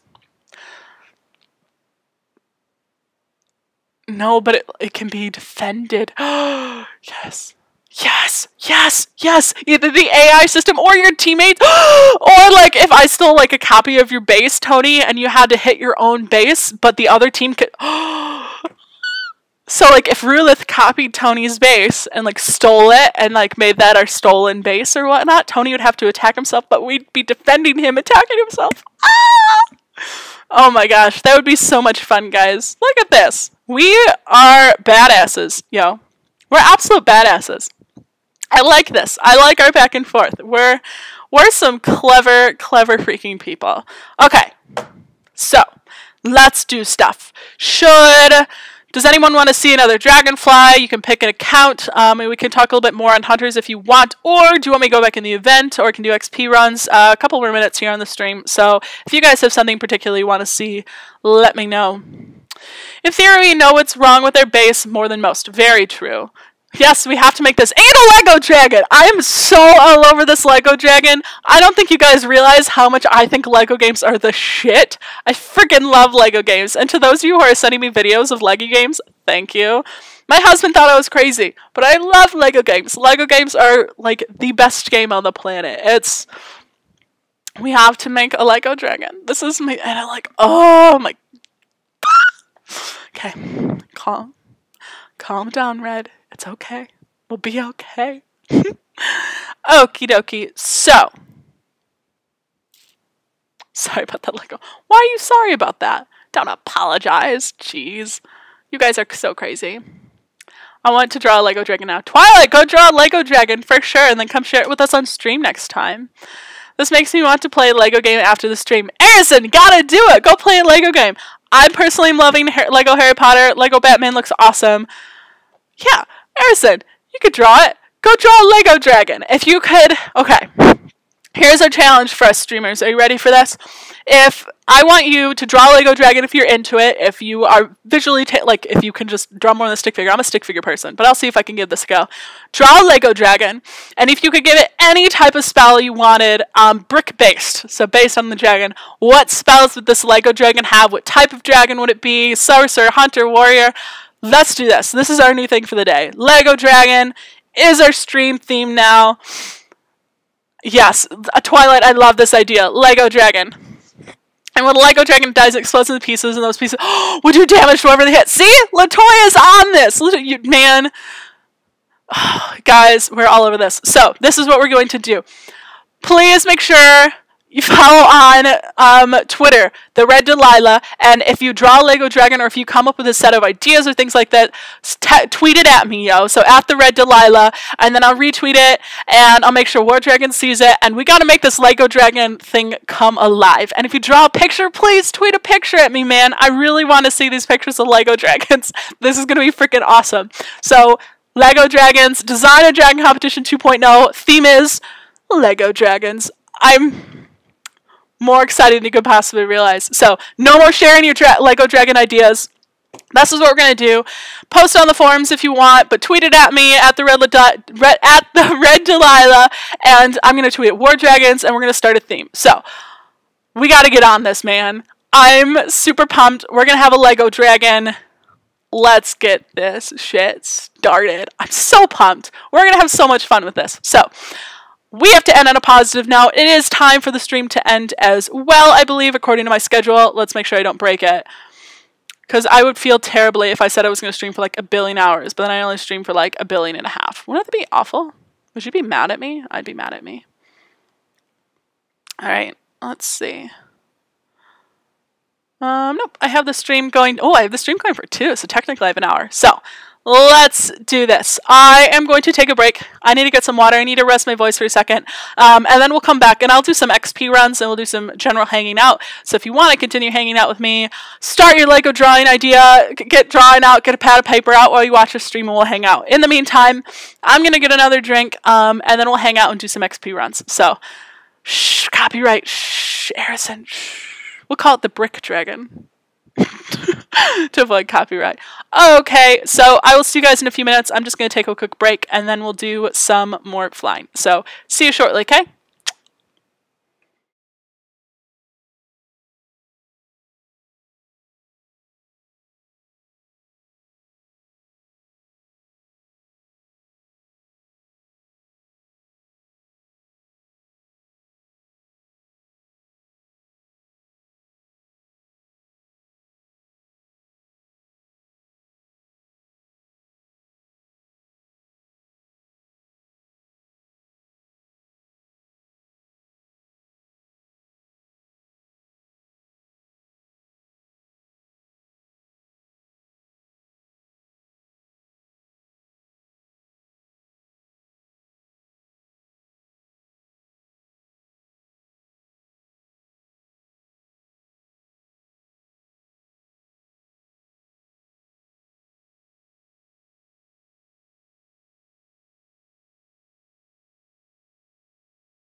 We're back. Hello.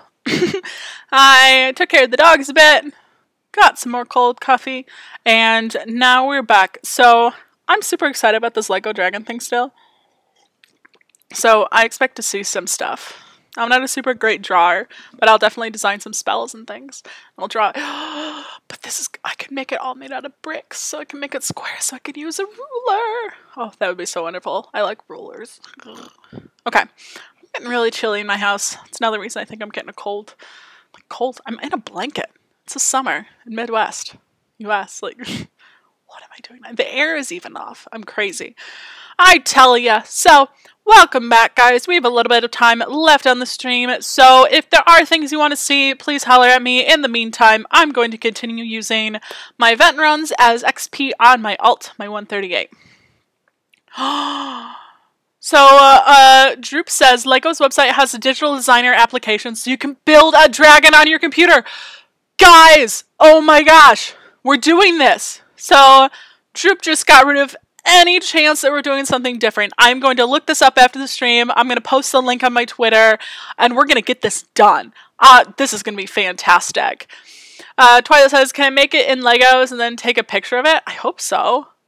Droop, you got to give us a scoop on this, yo, because we really need a Lego dragon in our lives. We need multiple Lego dragons in our lives. Oh, this is just so wonderful. I'm so excited. Because that's what happens in all Lego games, by the way. You don't die, you just explode into bricks, and then you come back and they put you back to pieces. It's so great. It's a wonderful thing. Alright, let's go attack people. So, I definitely don't recommend using your event runs as XP, but I am myself, and I don't feel bad at backing myself, but if you are on a team, it seems kind of rude to be like, hey, can you back me in a high-level base in the event, but can I make it an XP run? I don't know, just seems kind of rude to me.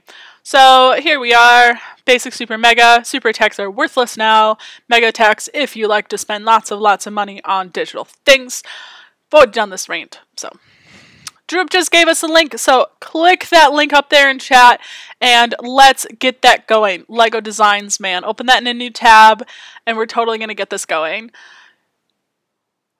Latoya, you guys should make a Lego Dragon each time. Yeah, Sorcerer Hunter Warrior, man. This is going to be awesome. Supa says, that would be a handy spell where you blow up when you die and they could rebuild and continue attack. like a Lego version of Rising Phoenix or Resurrection. Super, you're wonderful. And like, the pieces go everywhere and then all the pieces come back. Oh, I love this. I love this. You guys are so creative. This is fantastic. This is my new favorite stream is today. Even though I started off being a little cray-cray. Alright, let's do a multi. Let's see what missions we've... I still haven't done my Tango missions. Let's use Tango, I guess. But Tango's just not as useful. I want to do How. We're going to do How. We're going to put some lightning resist on him to give him a little helping hand. Oh, I'm really pumped about this Lego Dragon, guys. I'm really excited to click that link that Droop posted to the Lego website and build a freaking Lego Dragon. And give it spells. That's the most important thing. You can't just like draw it or create it and not give it spells. This dragon needs to be badass, yo. Oof. Even with the resist, those towers hurt my little tiny house out here. Alright, we're going to end up using Borrowed Time. There's no doubt in our minds on that one. So sometimes you're not supposed to be able to use spells in Borrowed Time, but I notice if I use How's It just right, I can actually continue to use the spells. So that's interesting. Supa, are you watching my stream at work? You naughty boy. I like it. Being paid to watch my stream. I love that. I love hanging out with you guys. This is so much fun. Streaming actually is one of the highlights of my day a lot of times. Except for yesterday. Yesterday I had pizza. I'm sorry, but pizza's great. My husband says that he will oftentimes go back and watch my streams when he's at work too, actually. Because he likes to hear my voice while he's working. I told him I should just be paid to be his like secretary. And just like sit there all day and talk at him. But I think he'd get annoyed with me. But I'm hilarious and I'm awesome, so how can he get annoyed with me? Let's be honest. I'm kidding. That was like a joke. I'm not that egotistical. Yeah, I think I'm funny. I'm so excited to see these Lego dragons though, guys. I can't get that off my mind. This is going to be the best thing ever. We're going to start a trend. And War Dragons is going to be jealous they didn't think of it first. But that's okay. We're awesome. Ersa said, I'm glad you decided to start streaming. I need more War Dragons content. Oh, I'm sorry. I'm not even moving stuff around so you can see what I'm doing. My bad. Yeah, I'm glad I started streaming too. I'm having a lot of fun with it. I think it's enjoyable. And correct. So I know, obviously, I follow Coach on Twitch and I follow the official War Dragons Steam or Twitch stream. Are there any high-level people that stream? Can you name? Are you talking about the dragon, Twilight? Yeah, name your dragon. Well, you have to make more than one though, Twilight. You have to make more than one. But I'm going to call this Twilight's Lego challenge now. This is your idea. I'm definitely getting you credit, girl. Don't you worry about a thing. I think you're a girl. Are you a girl? I think your avatar's a girl. That doesn't really fit Lego. So I think the dragons should have different names, but this challenge is definitely Twilight's thing, and I'm super pumped that Twilight gave us this. But we can't just name it Twilight because there's going to be so many different Lego dragons, right? Cool, yeah. All right, we're going to keep doing this. Immature streams every week, and he's in Diamond 2. Coach is in Diamond 1, I think. Is he high level? I don't know. I really am out of the loop. I avoid group chats and line chats and all that type of thing because I just don't like to deal with people's crap a lot of times because it's usually just a lot of bickering. But I don't actually know what level he is. Coach! I was just talking about you. All terrible things, of course. Kidding. Absolutely kidding. Coach, we iced coffee. Well, it's actually cold brew coffee, technically. My husband made it. Coach, so we're talking about this new trend. We are making Lego dragons. So if you scroll up in chat, Droop linked us to the Lego website as well. Some people are drawing theirs, some people are using that. Hey, thank you, Gaming Duck, so much for the follow. So we're making Lego dragons, so we're coming with like Lego themed spells and brick spells. I'm really excited. Aristotle said I think he's around level 160. So no, he's not at high level.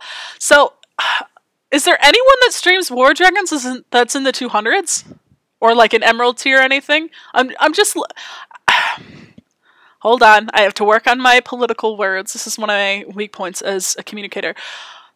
I'm not trying to say his stream isn't useful, because obviously it is. I'm just curious if anyone else has high-level streams on here. Because there are needs for different people, so I was just curious. Because obviously I like Coach's stream. Coach's stream is fun. Dragon name, Emmett after the... Oh. So if you guys haven't seen the Lego movie, Emmett's the main character, the Lego character. That's a good idea, Supa. Green Archer used to stream. He's 200, but he stopped. Do you know why he stopped, Coach? He just not like you anymore? I'm kidding. See, you guys are going to start getting into my little humors, little quips, and I'm totally sarcastic like 90% of the time. And we're going to keep doing some XP runs as event points here. I don't know. I like streaming, and my goal is to help you guys out as much as I can while providing enjoyment for myself. So like I said, if there are things that you guys want to see, just holla at me. Coach says, not sure, bone out in real life. Yeah, I can totally understand that. Like I mentioned before, my stream schedule will definitely change once I'm back at full-time work. So, Twilight Challenge. Yeah. Twilight's all over this, man. I'm pumped. Okay, so we're looking at 281, Speedmaster, Grim Reapers. Not a great how base. Got some lightnings up front again. Let's use Sekhem. And we'll get some Sand Sekhem with some lightning resist here. Yeah, alright. Got it. What's up with this team and all their lightning towers on that first island?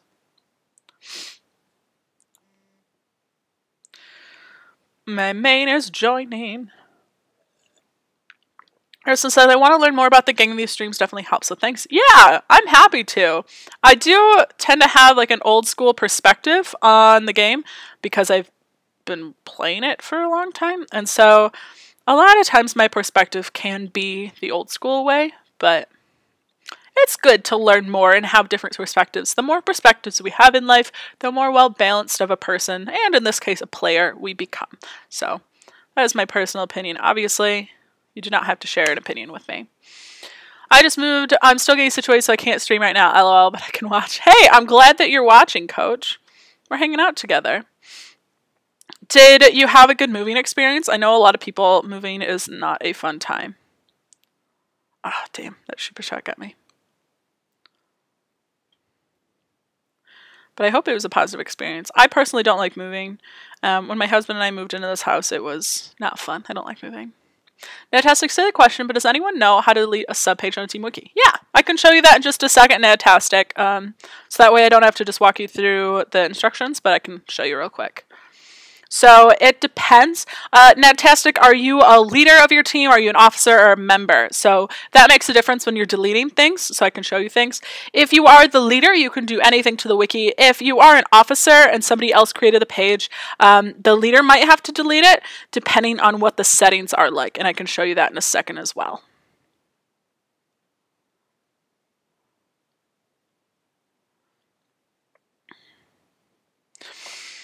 You're an officer. Yeah, I'll show you real quick, Nadtastic. Coach said, I moved to a temporary location. I'll be moving to my permanent place in August. Hey, yeah, quite busy for a month. That's really cool, though. I'm hoping it's a nice place. I hope you like where you're going. Alrighty. So, let's take a look here. I'm going to skip you guys past the original page on the wiki because I do have a new website password on there, and nope, it's still the old password. Hold on, so I can show you guys this. So this is my member account. This account is not an officer or anything, but if we look at the wiki, let's go to team rules. So again, my wiki is out of date. I don't update this anymore. So let's take a look at the bottom of the page. You can see the subpages there. At the top of the page, you can see all of this. So I can't edit this page. See at the bottom, it says only owners may edit this page. And the owner was Skelera. She was an officer on my team many moons ago. And so the only person that can edit this page is Skelera or the leader account. So you'll see this a lot. Now, if we go back to the internal wiki, you can also see at the bottom, owner of this page is the leader. So I have the settings there set that way. But if I go, let's say to Line Messenger, let's add a subpage. We're going to call it Untitled. We're just going to leave it. We're going to say blah. And then you can see the posting tips on there. I'm going to push save. So if I have the permissions to delete this page, it'll say delete this page at the bottom. So you need to make sure you actually have those permissions. So I'm going to go to delete. If you don't have that delete button, that means the page is restricted, and you'll be able to see at the bottom who owns the page. So the leader can always do things. So if you can't delete a subpage, that means the person who created it must have restricted access. So you might have to have your leader do that if you can't see the delete button. Coach says, I moved to a temporary location, blah, blah, blah, and I'll be going to Pennsylvania. Never lived there, but we'll see how it is. I love what I'll be doing there, so I'm excited. Hey, that's awesome. I'm so glad that you're having fun. Loving what you do is important. When do you plan on going back to Diamond? Well, I showed this earlier, something that surprised me. So Roulette is currently global 52 right now, so we're getting close. We're not really aiming for anything. We have just completely changed our war system, so we've been testing out this week and doing wars. Right now, we have put declares on a hold after this event because there is a team in our league who seems like they may want to be declaring on us soon, so we are prepping to be declared on every day after the event ends until league change. So that means that we will act as if we are declaring on that team, so do all of our signups, all of our defense signups, all of our attack signups ahead of time to prepare for this team every single night, so that way, if they do declare on us, that we'll be prepared and hopefully give them a little bit of a run for their money. But I don't know if they actually will. We're just prepping for it. So anyway, after this, we'll go back to our typical war schedule where we declare 3 wars a week and then plan for declares every other day, including those days. So we'll go when we go. We're not sandbagging or anything. We like to move at our own pace and see how things go. Right now, Rudith also has a space available, but it's a unique space. So yes, Proud Enemy just popped on. Hey, Proud Enemy. Was just watching one of your older streams and doing some stuff. Yeah, I'm live, so make sure you always check my stream schedule. I'm here quite a bit right now. So we do have a space available right now, but unfortunately, well, I guess fortunately, one of our higher players has an infant baby girl. She's super sweet, and he just doesn't have the time or the energy to play anymore, especially log on every day and do the things. So he and I have been speaking, and he requested to step down. So we are replacing one of our highest players. Definitely not like our biggest account or anything, but we are looking for another player in the similar tier to help replace him, which means that I'm not pulling from my typical waitlist, which includes players in Sapphire tier typically. About 120 to 150 is where my waitlist usually is for player levels. We're actually looking for a player right now that's in Emerald tier or at least has a Mythic Garnet, so I'm willing to wait for that. But I think it would be really unfair to put a player in Sapphire tier Dragons and replace the player that, you know, is in Endgame Emerald tier and early Obsidian. So I really want to make sure that I don't put pressure on this player and there's no negative energy there. So I am looking for a higher level player right now, this is the first time I've ever done that. And I'm kind of nervous, guys. Like really nervous. I've never recruited a high level player on purpose before. I am a builder. So what I mean by that, hold on a second. Yeah, okay. So, sorry, my phone just did a weird thing, but I realized you guys don't see my phone. So let's take a look at my team. I can tell you what I mean by I'm a builder. So the barcode there, 339, that's Poppy. Poppy has been on my team for a long time. He joined about 20s, level 20s. Groot and I have been together since we were level 6. Jade and us have been together since she was in the early teens. Sky has been here well before she was level 100, I believe. Bolt has been here forever. I think level 70s or so. That's another Jade account. Jimmy is the highest level we've ever had. He came to us from Abusement Park. He's a sweetie. Lou came here from Gamer. She was about that level. Oh, thanks for the follow, darling. Contra and stuff, but who else was a lower level when we recruited them? Bleska came over with Poppy and Flack. She's Czech. Sky's alt, that's Bolt alt, Spin. Q has been here since he was like level 11, Quicksilver. He was a friend of one of my former officers who no longer plays the game, but Q has been here literally since level 11, so he's a sweetheart. Who else have we raised? Adam has been here for a really long time. Rabbi's been here for a while. Harley has been with me, I think, since she was level 6 as well. She's a sweetheart. Who else has been here? Lord was low or high 100s, I think, when he joined. Pixie's been here for a really long time. Dino's been here forever. Blazing Dawn came over. He's inactive right now. I'll talk about that in a second. Blazing Dawn came over when he was 176, I believe. So this is an interesting thing. So I have my team rules, and like you guys know, I only let active players, very active players on my team, and I wanted to talk a little bit about leadership while I have this screen open. I know I go on rabbit trails, guys. I'm sorry about this. So Roulette has 5 rules. It's don't be a dick. That includes like lead check, team mails. We assume the best. We have this whole etiquette page on what we think is appropriate because this is a game and we want everyone to have fun around us. So there's no reason to bring extra negativity when none is needed.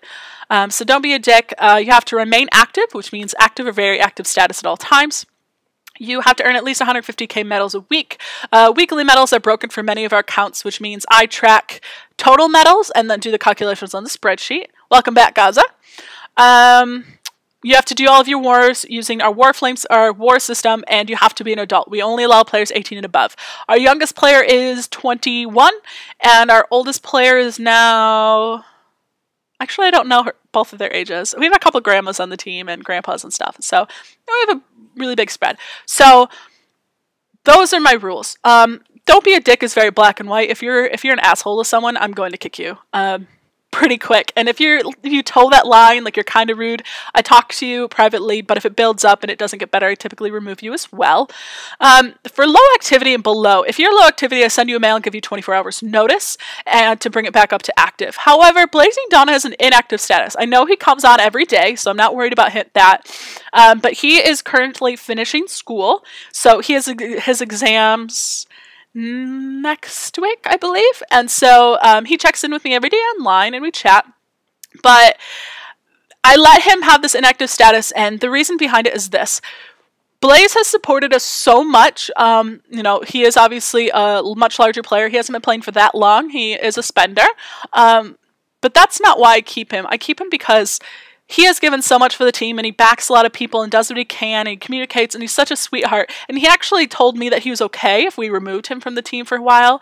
But I feel like we need to support our team. So he reached out to me ahead of time, and I do make exceptions, obviously, if people reach out to me ahead of time. So I just want to explain why I see the inactive. Gaza said, if I wasn't so loyal to my team, I'd love to join you. Hey, we'd love to have you too, Gaza. But we definitely respect loyalty. That is such a big deal in this game. And so good for you for being loyal to your team. Loyalty is really big. As long as you're happy where you are and enjoying the game, I definitely think people should stay where they are. Just be loyal to your team. So good. All right. Let's do some stuff. So we talked about, I did the wiki stuff. We talked about team. I got so distracted with you guys. This is so much fun. Hi everyone out there, by the way. This is the most number of viewers we've had, I think, on any of my streams except for the first one. Might be the first one. So right now on my dashboard, I view 24 viewers. Hello everyone. Welcome to the stream. This is Red is a little spastic today. I'm on a little bit of cold meds, a little bit of coffee, so it's fun. We're having a good time. Let's go back and do some runs, shall we? Tony, jeez. I love you. I like when I look on my replay screen on my phone and I see Tony. Makes me happy inside. Alrighty, so let's take a look at the battle screen. Let's hit this one. Like I said previously, if you're just joining us on the stream, I did a little bit of rant for like the first 20 minutes or so of the stream about this event, and it basically came down to the fact that until the last 2 days of this event, what you're doing means nothing. Gaining flags, losing flags, it literally doesn't matter. Because I'm going to do this again. So let's see if I can do my baby rant in about 3 minutes. Ready, guys? Okay. This event sucks. This event super sucks. This event is now built for whales. No amount of strategy can really beat whales anymore in this event, which is really upsetting. Okay. When we look at the strategies, if I take a look at the team ranks, what this team rank is telling me is not who will win, but who I'll attack in the last 2 days of the event. The reason... Oh, thank you for the follow so much, Dragon Mama. The reason why these aren't the people who necessarily win is how flags work in this event and how victory points work. Victory points for your team are completely tied to how many flags your team owns at the exact end of the event. It doesn't matter how many flags you earned in the first round, the second round, the third round. It does not matter.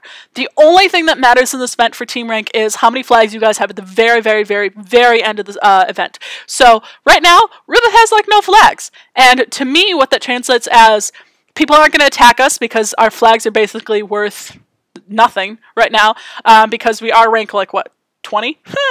And so it's not going to do anything. I'm not going to tell my team to waste their inner fires and their free mega coins and things like that at the beginning of the event. Why? Because the flags we win or lose, it doesn't matter. We're not keeping any of the victory points it seems like we have right now at all. All these victory points are completely for nothing. We could end up with nothing. Or we could save all of our energies and all of our inner fires and all of our mega coins until the last day and take all those flags back.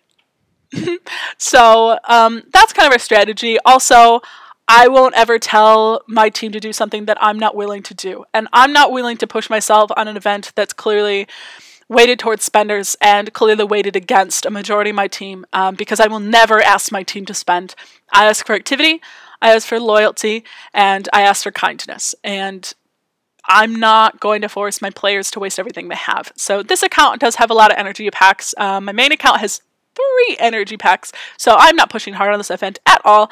Also, it makes me unreasonably mad. So just want to give that little explanation there.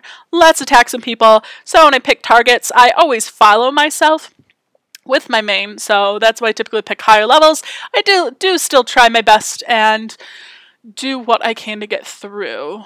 Alright, let's do some How's It. I like How. I need some practice movement anyway. I used to be much better with him than I am now. I think I've gotten a lot lazy on my main. Twilight Sun, I'm still here, but I'm drawing. I hope that Lego drawing's coming along really well. Twilight has started our Lego challenge. Draw a Lego dragon, yo. Give it some spells, Lego themed spells. If you scroll really high up, Drip posted a link to a Lego builder from their website. So that's super neat. Sand and all the things.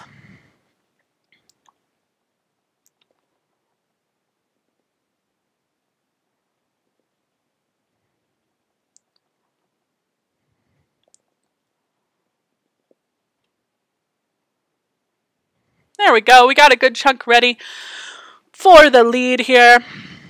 Let's go. I love Desi. Let's do some Desi.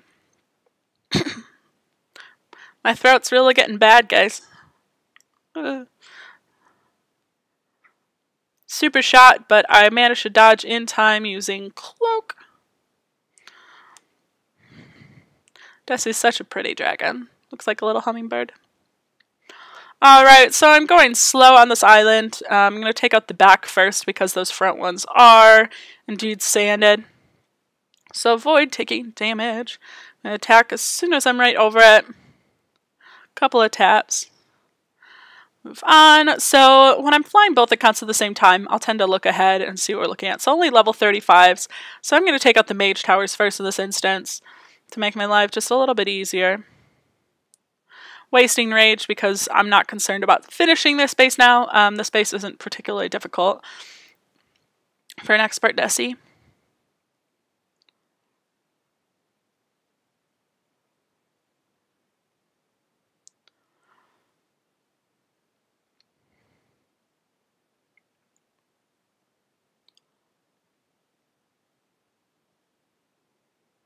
So again, I like to save my taps because I assume everything's going to heal itself. Latoya said, anything hot will help your throat. Yeah, for sure. So I'm going to make a hot pot of coffee after this. Maybe some hot chocolate because I like hot chocolate or tea. I'll do that after the event, so I'll take care of that. But right now I like the cold coffee. The cold coffee feels better on my throat, and since I am talking during the stream right now, I think I'll move to hot stuff after this. It's also really, really cold. I think it's like 80s and 90s outside, which I think is in the 30s Fahrenheit for you other non-Americans. But I have like a blanket right here because I'm actually really cold. Should have put on a sweatshirt today. So I have like my scarf and my sweatshirt and stuff. Proud enemy, I hate when farms heal. Ugh, me too. So I always try to plan for they will. It sucks though, especially like in the beginning of Allah when the farm just heals all the fire turrets over and over. Honey is supposed to be good too. I think so. So I could do tea and honey for sure. Proud enemy, are you also going to do any base reviews this stream? Sure, if you guys want a base review, for sure. So the account I'm on right now is the Red Delilah. So if you want to shoot this account a mail, I will check. And if you want to take a look at a base, happy to. I'll talk a little bit briefly, I guess, about bases when I go to hit them in the event. Because right now I'm just doing event runs as my XP runs. You guys know I'm always willing to do rabbit trails. Tea and honey. Tea, honey, and lemon. Ooh, that's a good one, Latoya. I'll have to try that. Like I said, I'm going grocery shopping right after the steam, I think, or right after the stream, I think. So I'm going to pick up some blueberries, so maybe I'll get some honey as well. Because, like Twilight knows, I love me some blueberries. I typically, like, sit here and eat blueberries during the stream. So when I was doing some research on streaming before I started, so the week before I started streaming and everything, I was getting a setup going, I was downloading OBS, I was like getting used to all the software and things like that. I was also watching a lot of videos, listening to a lot of videos, and reading a lot of articles on advice for first-time streamers. And one of the things that they said on there was never eat or drink on stream, and I'm like, that's not going to work. I definitely need to drink something. It's like, you got to get used to talking for long hours. The talking thing isn't typically hard for me because I'm a teacher, but I like snacks. I'm a snacker, so I don't usually eat like a big meal. So for instance, my husband and I got pizza last night, so I don't sit down and eat like a couple of slices at once. I eat like half a slice, and I'll be getting and stuff, and like half an hour later, I'll like finish a slice. And then like an hour later, I'll go warm up a slice of pizza. So I'm a snacker, so it's hard for me to sit here for like 3 hours and not eat anything. I'm struggling right now. I need my blueberries.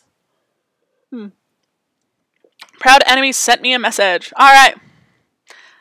Alright, Proud enemy, let's go take a look.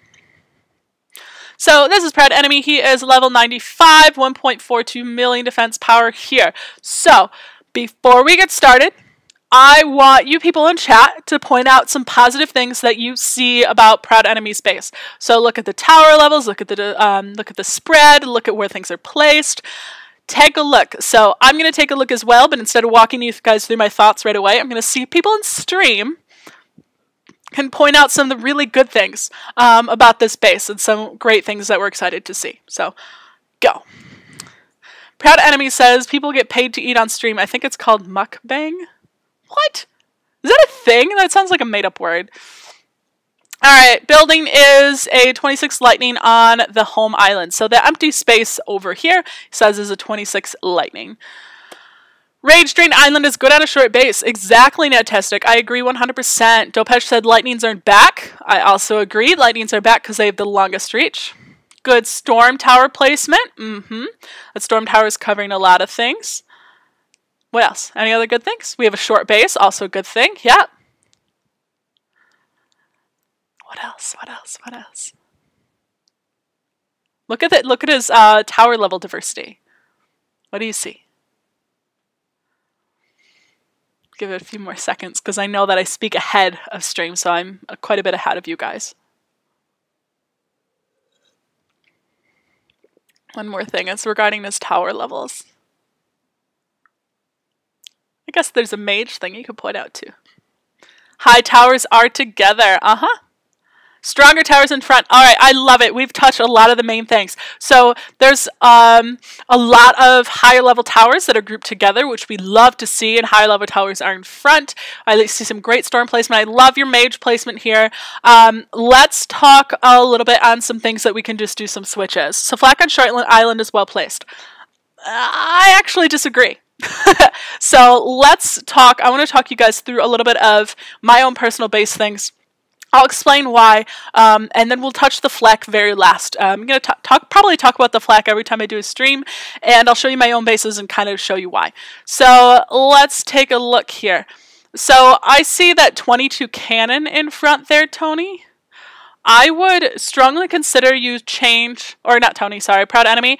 I would strongly consider, or like you to consider switching that 22 cannon with your 24 flak in the same exact spot. So, you know, cannons are really good to break a shield. So if you have a cannon on a small island that has no blue, it typically does okay. But I would have you strongly consider putting the flak exactly where that cannon is on your long island. And after that, I think that would make a big difference there. And I love it. I love the rest. I like where you have your farms placed. I really like that you have a red tower there. But yeah, I would switch, take that flag from that island, and putting exactly where that 22 cannon is. So enemy says, flak on I was thinking of putting the fire flak there. Oh, where the cannon is? Do we have stats on the fire flak yet? Let me check. I'm going to pull up the forums real quick. I think we know that the fire flak is coming out, but what's the extra damage that the fire flak is doing? Let's see. Pull up that page.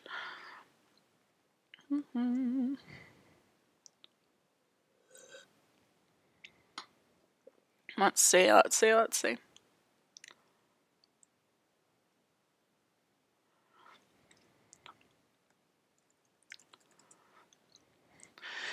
Either normal flak, but if damage is low, then I'll use normal. Yeah.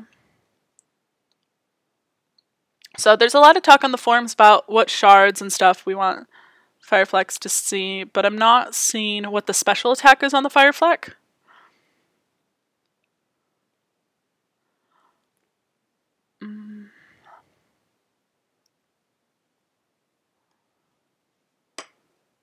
I'm not seeing this, guys.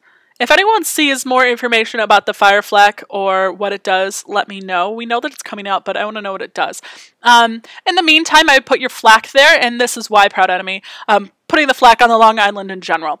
It's going to slow them down, and because that's where your higher level towers are, it's going to stun them, slow them down, make them take more damage from your flak, but also make them take more damage from your higher level towers. So it's going to force them to slow down, and then they'll be so panicked that they'll try to take out your front couple of what do you want to call them? Your front couple of towers because they're slowed down, while these back towers have more chance to hit them. Harrison says, doesn't it explode when destroyed to deal extra damage? My memory is terrible. Are you talking about the fire flak, Harrison? If you can find where that is, please let me know. I just did a quick search on the forums and I haven't seen it, and I don't remember reading about it. But I am often very mistaken. I have a poor memory. So, let's see. I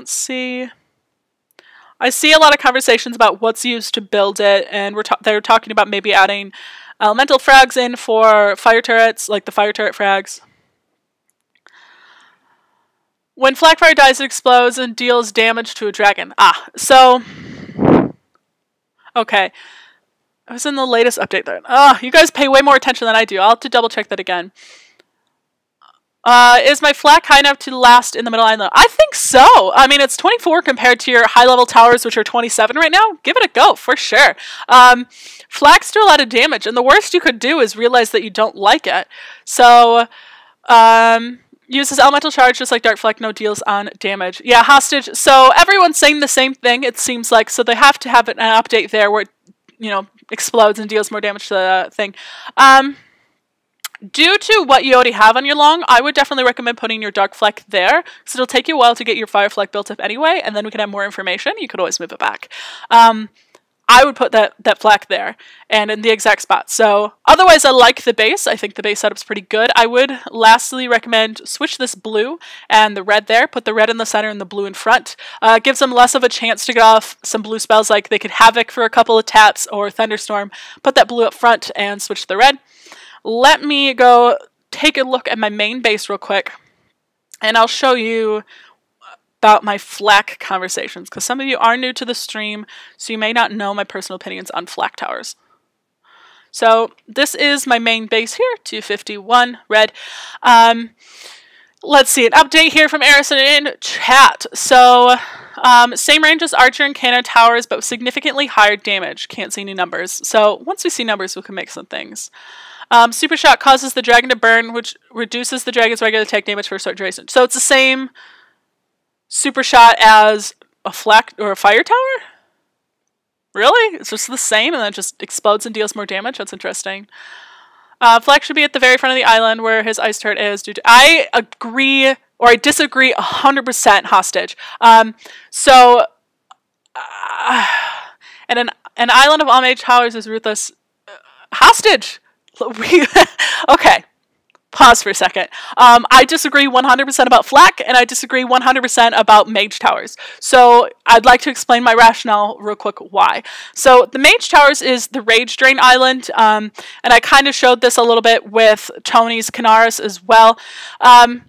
The reason why we have these low-level mages there is if somebody is going to leave a tower behind for someone to build up rage, they can't do that with a mage tower because we can just super shot and steal their rage. It also ensures that if I have defenders, they're going to hit my long island and my highest damage with no rage.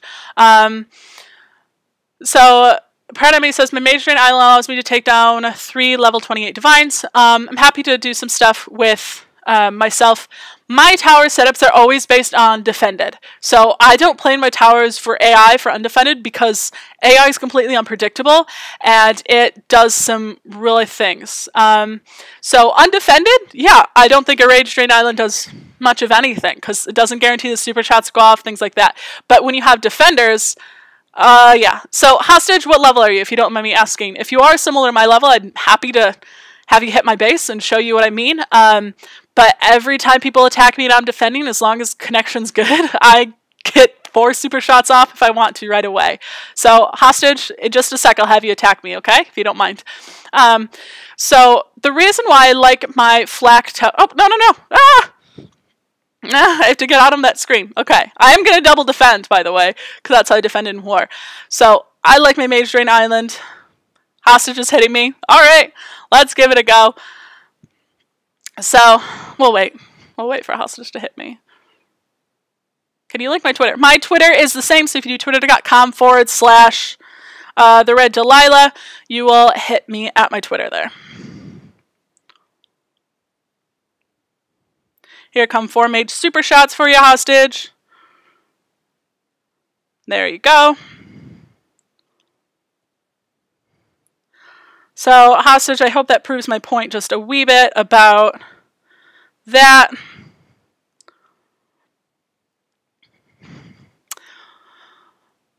So, Hostage, that's my point. I can get super shots off. So, they're super low level, and that's kind of their purpose, is to get super shots off. And just to take your rage before you have a chance. Ryu! My favorite dragon! How'd you know? Hostage just wants to love me now. I love Ryu! Unless it was auto-select and you didn't actually want to love me. So, like I said, a Rage Drain Island I do feel makes a big difference as long as you're defended. Undefended, I completely agree. Like, they don't do anything, because AI sucks. And if you're relying on your AI to defend your base, or you're building your base around your AI, I don't think it's going to go very well. You did get 2 shots on your first island. Yeah. So I typically do. It's either between 2 or 4. If it's a hunter, I usually only get 2 off. And if it's a sorcerer or a warrior, I get all 4 off if I want to.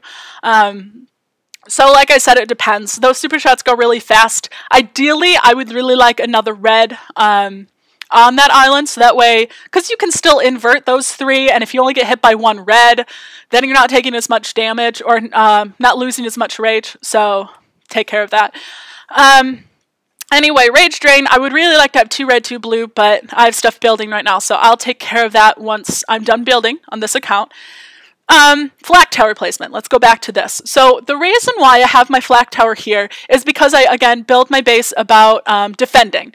So defending here, I can get that storm off to protect my flak. I can get the ice right away because the ice is so close to the front. The ice right away protects that flak. The blue is there that people typically want to take down first, and then the red protects it from red shots as well. So I like this, and if I can keep my trio 47s there alive, I typically do pretty well.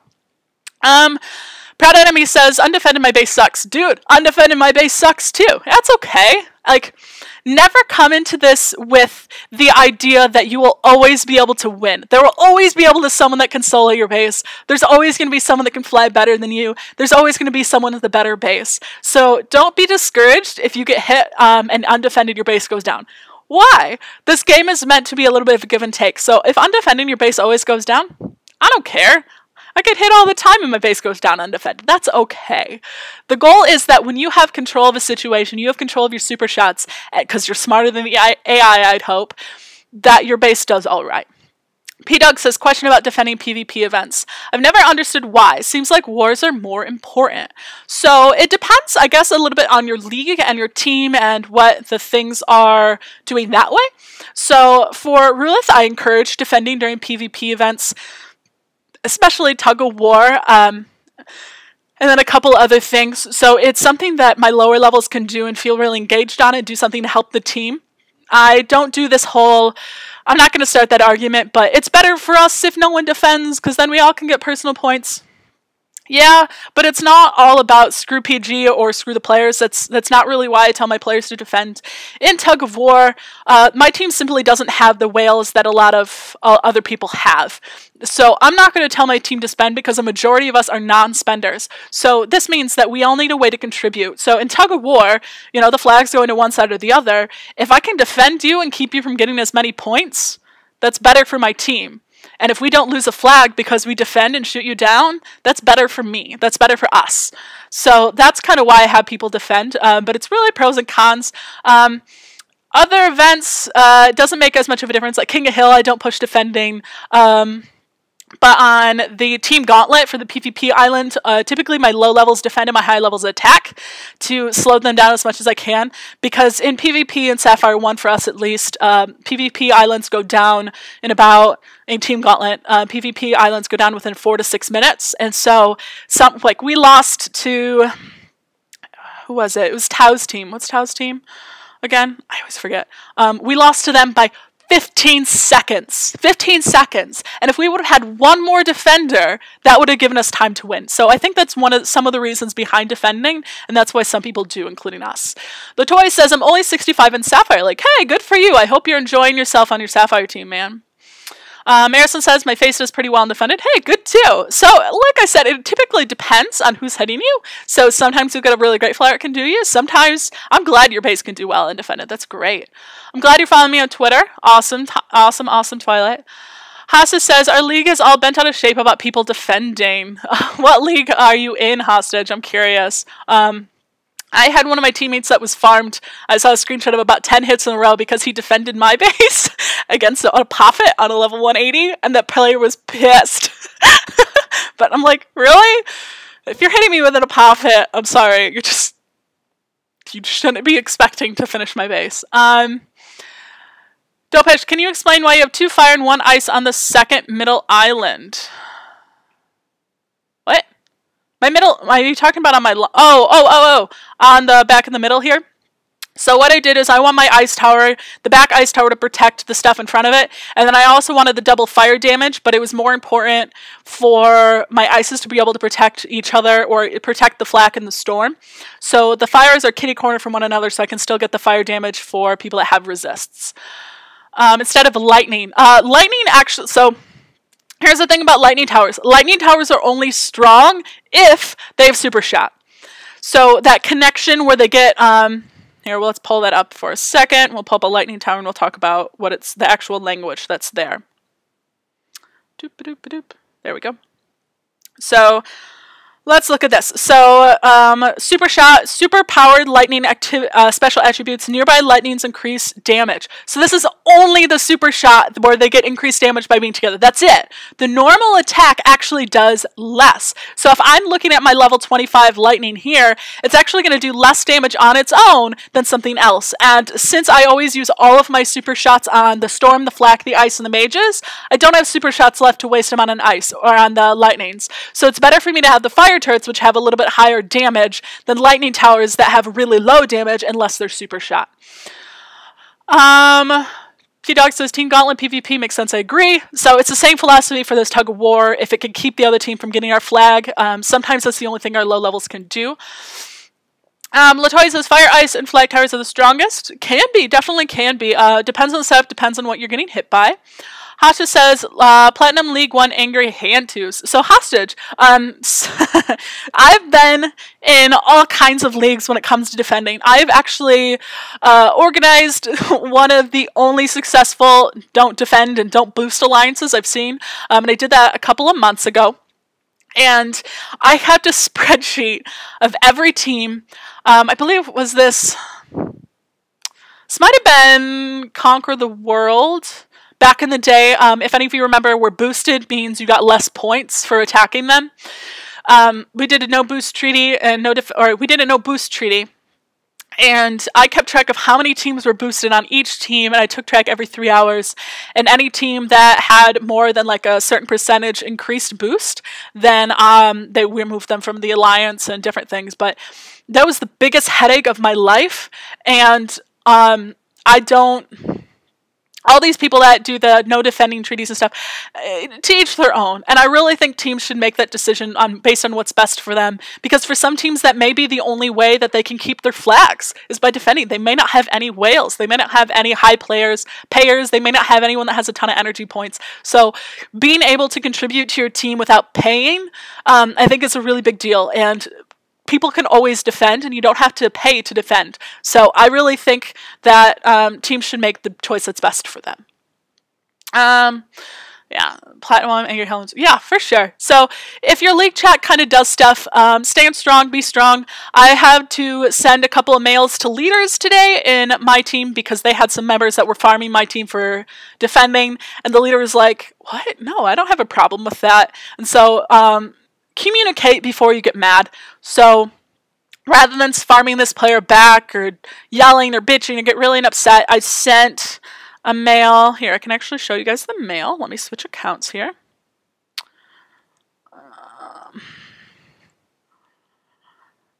So let me switch to my phone.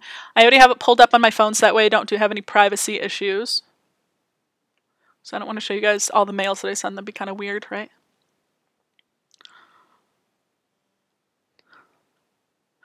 Okay, and I'll show you the type of messages that I sent, and it's mostly I defend my team at all costs and at the price myself. So this is a message that I sent to one of the leaders of a team that was farming, or a team that had a member that was farming my team. And I said, hello, if you're teammates, and I spelled your wrong, I know it was really early this morning. Well, for me. If your teammates are going to farm because my member defended them in the event, have them farm me. It is at my instruction, Rulithians defend. This isn't to start a discussion about defend or not. This is a message that I would like you to relay to your team. I should be the one farmed. It's my decision. I sent the same message to your online officer. Thank you. So this is the type of message that I sent to the leader of one of the teams, and obviously I sent the same message to the officer that was online at the time I sent this message.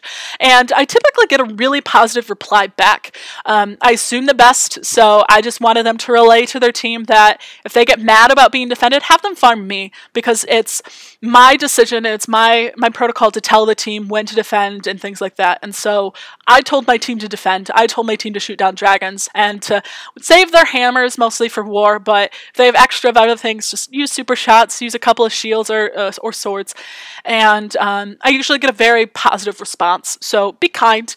Assume the best is one of our etiquette rules in Roulette. So I assumed that this person didn't mean any malice by it, and so I just asked them to relay that message. And 90% of the time when I send messages like this, the leader will reply back with, "Oh, I'm so sorry, you know, they shouldn't have been farming you, that's really stupid, you know, don't worry about it," and they take care of it. So having to open positive communication with other leaders, especially if you're a leader officer, is helpful. So I didn't blame anyone. I didn't say anything was wrong or right. I just asked them to do a certain action instead if they were upset. So this is the type of things I do. So anyway, if there is nothing else you guys would want to see, I think I'm going to sign off in a couple of minutes here.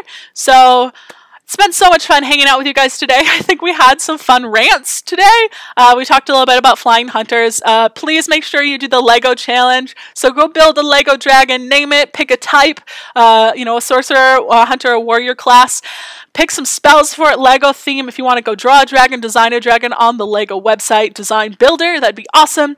Tweet it at me at the Red Delilah, and we'll have some fun. So I'll update some stuff and I'll post some stuff on Twitter. Special thanks to Twilight for coming up with this challenge. We're going to have a lot of fun with this, and and we're going to really get started. So Soup is talking about attack the base with your toes. On Monday, we're doing the attack a base with an appropriate body part. So last Monday, we did a lot of attacking with our nose. So we're going to do another body part on Monday, so keep in mind about what we want to do. I've heard elbows, I've heard toes, I've heard cheek, I've heard chin. So think about that and whatnot. If you guys ever have any questions, please feel free to ask. You can always check my stream schedule down below. It is also on Twitter under my images, and I keep everything updated on Twitter every single day, so you guys can kind of take a peek in what's going on. So Gaza said, "I loved every minute." Thank you. I'll be joining again. So happy to hear that. I'm so happy to hear you guys are enjoying this and having fun. I'm having so much fun with you guys, and we're really, I hope, learning a lot for each other, learning a lot from you guys and your perspectives and your skills, and I hope that I can hopefully share a little bit of my experience as well. So until next time, bye guys.